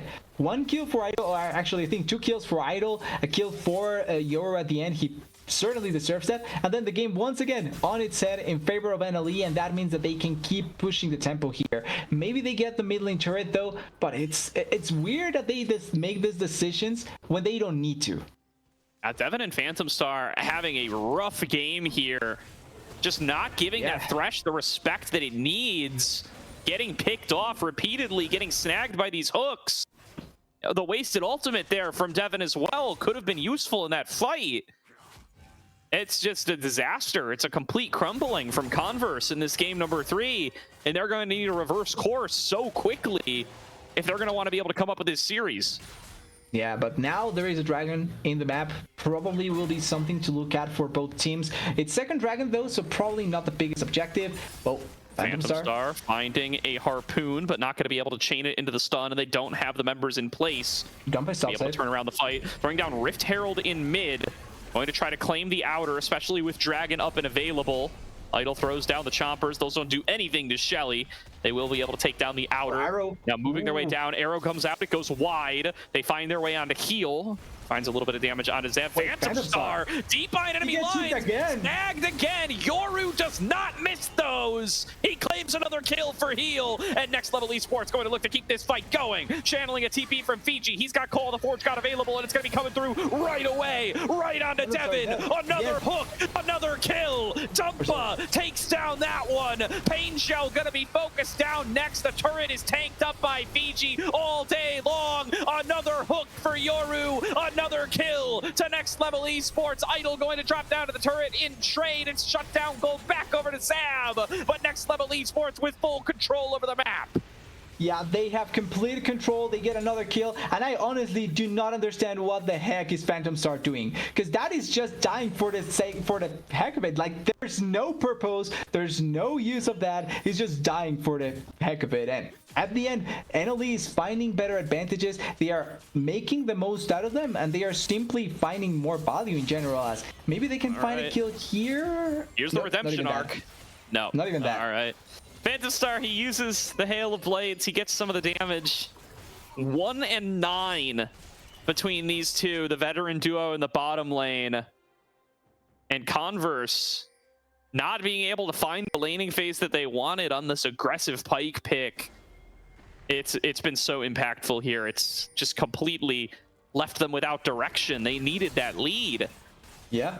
They're And going they to need to had find it. something miraculous. The worst part is that they had it, but they themselves threw it. Like, that's the funniest part. I don't think, and this is obviously not trying to be anything against NLE or anything like that, but it feels more like Phantom Star and Devin purposely gave them the lead instead of NLE like winning it themselves. Because the initial part of that was the hook onto Hope, onto Devin, where he saw the jungler and he still decided to walk in and get hooked, and then dies, and then the lane completely gets out of control at that point. And it's consistently the same thing. They are making plays. Yeah, they are making plays for the sake, for who knows why, and then get hooked. Like, huge props to Euro as well, by the way. He's showing why this Thresh is a comfort pick and such a solid pick. 15 kill participation so far this game in 15 kills. And he's connecting every hook, but because he's giving the chance to connect those hooks, they are making plays, and Euro is capitalizing on your own plays, realistically. Definitely, and certainly the pressure getting to you here. You feel a need to make these plays. You need to turn things back into your favor. You know, nobody's unaware of the scaling position the Next Level Esports find themselves in. Yeah. You know that you're not going to be able to match this Jinx in the later game. You know that you've got kind of another skirmishy frontliner in your mid lane rather than a traditional burst mage. You know that you've got Renekton rather than some kind of substantial split push threat. You needed to be able to find these leads, and now Dumpa's the one who's finding the pick again. Grand entrance coming on through, a full disengage, a dodge from Dumpa as he dives the back line and takes down Devin. Zab sectioning off Idol, but is locked in there with a substantially stronger carry. Will be taken out. Pain Shell falls as well. It's a double kill to heal. Next Level Esports, 4 for 0. Complete control. Yep, just like that, the game is, I would say, kind of unwinnable now for Converse. Obviously, there's always human mistakes and things like that that can end up happening. And if you kill the Jinx, it's quite easy to try and turn around the situation in the game. But the way that it's going, the plays that they are making, and their mistakes that they are making, kind of makes me feel like Converse is just throwing everything at the thing and hoping that something works out. But nothing is working out, and that's the big problem. Yep. Controlled game so far from Next Level Esports, punishing Converse as they take these aggressive angles to try to force their way back into the game, and they're just doing their jobs. The big recipient of that has been Heal. 7-1 and 8, tremendously ahead on the Akali. You know, going for the Magi's maybe a little questionable when the only way you lose this game is CVU actually finds some of their picks and can try to snowball from there. So you know, giving yourself the option to be shut down so heavily, I don't know about that one, but definitely a luxury choice for him while he's far wealthier than you would ever expect to be. And As long as he keeps those stacks up, he's supremely dangerous. And another thing that I find kind of unlucky for Converse is that all the fights that they've been going for have never win with Ego close by. Like the only fight we saw them winning was when Ego was close and he was able to zone away the AD carry and be a menace, right? But Ego has never been a part of this. He has been stuck on a 102 scoreline for like 10 minutes now. Definitely. Hook comes through. Sav. No follow-up there. You know, Yoru just buffing up that hook landed percentage here. His hit rate on that, it's got to be pretty huge here. We don't track those stats. We're not that, we don't have that much in-depth technology. Count them by hand. I'm sure it'd be high, yeah. If we go back into the game and count them by hand, it's probably a big number. Oh, wait. Oh, dive on through. They found their way on a pain shell. Should be an easy execute. 4 more pages in the book. TP being channeled, interrupted by Fiji. I think you could have let that one go through. I think you just killed him. Probably would have been but Dumpa, the double knockup through the tunnels. Back in, Phantom Star finally able to dodge a hook, and he's still going. Dumpa thinks he can take this fight. He's locked in the Cataclysm, but here comes Heal, finishing off the bot lane, one after the other. Soon to be a triple to him. 11, 1, and 8 on the Akali, a fully stacked Magi's, and free Baron to Next Level Esports. Yeah, and completely control game by NLE. They not only have the control of the game, they will have the Baron. They have more kills as well, just completely here. And in general, it just feels like every play that we're watching from Converse is a Hail Mary play, and NLE is just answering them much better, playing it much better, doing everything much better, and feeling more confident in general. Like we said this at the start of, or at the very least, like around 6 to 10 minutes. They feel okay. All right, Fiji. ETP's out of there. He's free. Yeah, I respect that. And also, now there's Heal here to try and respond to it, but there's another member. Phantom Star is here. Maybe they can play it? All right. No, they can't. That's just a little too much damage from the Akali there. Oh, no. I mean, I suppose that's why you buy the Magi, no. nothing else, so that you can 1v1 the Renekton with ease. Dumpa getting focused down, goes invulnerable with the ultimate. There's the Ash arrow connecting on towards Heal. Over the wall comes Yoru, just flaying back the entire team, setting up Fiji to have a little bit of a highlight play here as the knockups do not stop. Next Level Esports, a 5-for-0 ace. Yeah, and we may not be 10k gold in the lead for this out of NLE, but it certainly is looking really, really doomed. 2-item Jinx, almost 3-item Akali, 2-item Ornn, 3-item Rek'Sai, and we see also why the Rek'Sai has been banned consistently. We thought it was Fiji's Rek'Sai. No, it's Dumpa's Rek'Sai. Dumpa's Rek'Sai. A mess for Converse that they just cannot clean up. And Next Level Esports is taking fight after fight here. It's just highlight reels for each one of their members now. We've seen so many great hooks from Yoru. Fiji had a tremendous fight there. Able to just line everybody up and knock him down. Dumpa able to come over the wall. Yoru able to come over the wall. And it's just too easy for them. Frankly, the only one who hasn't gotten to have a crazy, insane play in a team fight yet is Idol. And it's because they haven't needed him yet. He's not fully online. He's only on 2 items. And the scale Jinx might not even be a force in this game because of how far ahead the other champions have gotten. It just simply looks like they are so far ahead. And it's funny because once again, the gold lead is not 10k. It's not even 10k. It's close to 10k, yes. But they are just ahead of by virtue of their champions, how they work. And then also, nice play from Yoru. Beautiful. The classic X another special. one for the Jinx. The classic. Can't disrespect that. Okay, Ego is also getting attempted here, but yeah, it's a little bit more difficult on the Renekton, especially when he's the only member that actually has been doing well. Like, he's the only member that is not even close to 5. Yeah, all right, you can just see the desperation in the clicks from Converse, just trying to force it. Ego goes in, he gets the stun. They will be able to take down Heal here before too long. Fiji fighting it out. The shutdown is secured. 1 kill goes down. And now trying to work through the tanky Ornn, but meanwhile, Next Level Esports, the remaining members, they're knocking on your base doors. They're taking a 25-minute inhibitor. It's secured. They're going to be able to take towers of the top lane as well. They're just getting money funneled into Idol. A couple of pages gone for Heal, but at what cost? Another kill onto Devin. They do get the shutdown from the Kali, so you have to take the small victories. It was 1,000 gold for the Jink, for the Ashe, sorry. So small things that may turn around this game. Do I think they will turn it? No, but it's the small things. Indeed. And it's all falling apart. The big things, the small things, the medium things. Next Level Esports winning all of them.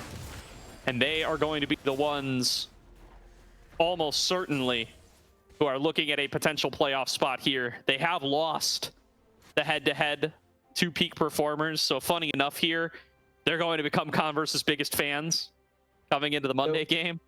I think Peak got 2-0'd by Fullstar. That's to be expected. Not sure. Yeah. I'm not sure, but I do think it is because I was looking at Sneeze's stream and it was over quickly. So I'm assuming it was a 2-0. I'm not even sure anymore. But if it's a 2-0, that means that if Peak loses or if Peak goes 2-1 against Converse on Tuesday or on Monday, and NLE is able to take a victory from ISU, they have the game advantage. Yeah, A game victory. Looking to see if the result has come through yet. I don't think it has. No, not looking like it yet. So Yeah, it's not yet there. Not yet there. But does look like this is going to be the squad with the better shot at the playoffs. So Hook back in, connecting. Idol advancing forward. Oh, Yoru's dead? Zav Okay, no, he's going not. to be the first one to fall down, and now it's Yoru who's up maybe a little too far, but here's the excited Jinx, and here might be that pop-off team fight from Idol to just put a bow on this series. A dive forward from Heal, gonna be executed by Phantom Star. I think that's the only death from below he's gotten all game. And it's going to stay that way. Idol advancing forward. Fiji taking up the turret. Ego staying alive. And we're stat padding now, TDS. Pings onto the base from Dumpa. He wants this series over. He wants it done with. He wants to move their record up to 4-3. And he wants to keep Next Level Esports in contention for playoffs. Dumpa's forced back by Ego. The respawns are coming through. They wasted too much time. The game's not over, TDS. And I'm wasting my game end calls here. You were getting too loud at that point, Gordo. We need to wait until they actually close it out because we have been baited multiple times this series. You're on cam screaming into the mic. Wait, are we going to lose the dragon as well? 30 seconds. No, they probably not. Seconds. Yeah, they're fine. They're fine. Yeah, it's probably not. But maybe Dumpa loves okay, Dumpa, you got to be careful. Your death timer's a lot longer than 30 seconds, buddy. He's hooked back in, taking the ultimate as an attempted escape route, going back on through, locked down by Zav, and the focus through, the stun, the execute, the shutdown. Ego able to take their exile off the map, and now they might lose the dragon. No, but they lose Devin. Yeah, Devin's dead. Oh, typical AD carry dying in the mid lane by himself. I don't think they can take Dragon without Devin, though. Oh.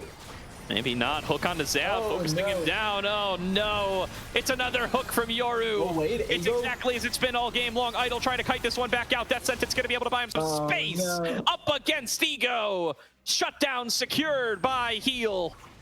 Phantom Star looking to find his picks onto Heal himself, but this 1 versus 2, it's already looking dangerous. There's an escape route available, but Heal doesn't want it. Heal wants to stay in and keep the fight going. Will stop. Oh man, he's styling on him here as he goes into another stasis. Yeah, TPing to join the squad. The base is being worked on. Next Level Esports still in playoffs contention. Take down Converse. Yeah, doing so in such a great manner. NLE played 2 games of a scaling compositions and both games won it really effectively, but it's not like they waited until 40 minutes to win the game. They got really good advantages by virtue of just playing better than the enemy team. And Converse, they had good plans and they had good ideas, but the aspiration was way too high on them. Like multiple times we saw them trying to force plays that were never going to work out. Multiple times we saw them trying to go for things that are way too aggressive and completely unneeded. And the punishment from NLE was much, much better. Now, I think technically speaking, Converse is not completely out of playoffs just yet, but they would need like to 2-0 peak and then Converse to lose 2-0 as well, or NLE to lose 2-0 as well, or something like that. Like it's no longer on their hands. It's completely on the hands of fate. Indeed. Or better said, ISU. I'm skimming through Sneezes' stream here. Okay, so they go over. That's game 1 goes to Pulse. Oh wait, okay, no. Peak Performers won a game. Okay, so 2-1. So yeah, now Peak, they have to lose 2-0 100% to Converse because game record is much better for them as well. Yeah, so they have a 1-game advantage now. So Peak Performers, here, I'm going to do some quick maths here. So Peak Performers are now 3-4. Yep. And they are 8-8 in game record.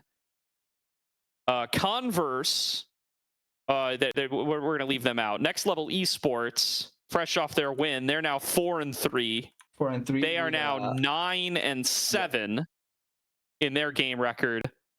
And so, yeah, I mean, if Peak Performers are able to get an equal or better record than them in game and the same record in match, they will be the ones who advance because Peak Performers have the head-to-head. So, yeah, Peak Performers, well, Next Level Esports need 2 things, or are hoping for 2 different things. They could take either route. They want Converse to be able to come in and find that upset over Peak Performers. So the team they just beat, they're now their biggest fans. Yep. That's probably the more realistic route. The other option, and the fact that Next Level Esports do still have it in their hands, the other thing they can do is they can beat ISU on Monday. Wait, I'm sorry. Okay, it's possible. It's possible. I would never call it, but it's possible that it can happen. Now, yeah, I'm feeling more like it's on the Peak Performer Converse still. Like, it was going to be a playoff defining matchup. I wanted it to be Converse against Peak for that last playoff spot, but it technically is, because if Peak wins, then it's Peak's playoff spot. If Converse wins, they still have a small margin to qualify, but it's really small. Absolutely. Here, we'll see if we can find somebody to interview from Next Level Esports after their win. But huge impactful win for them here, and that Peak Performers matchup might end up having a big influence as to whether or not they make playoffs.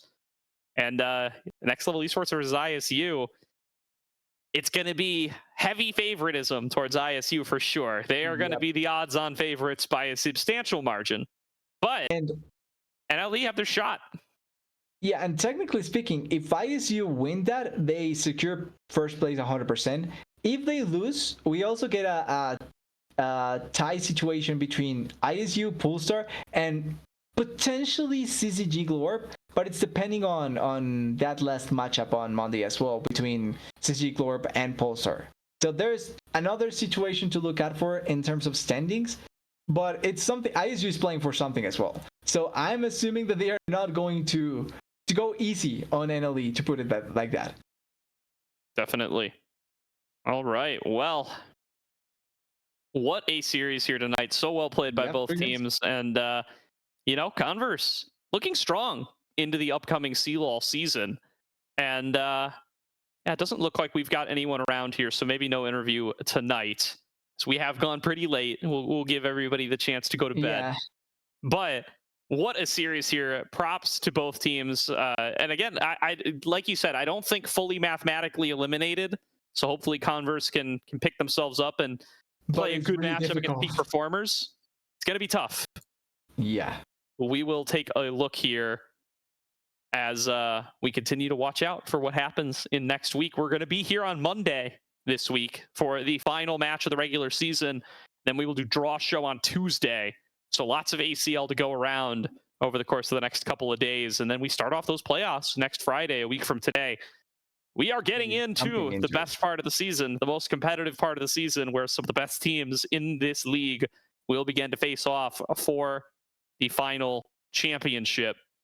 It's been a party so far, TDS. I can't wait for it.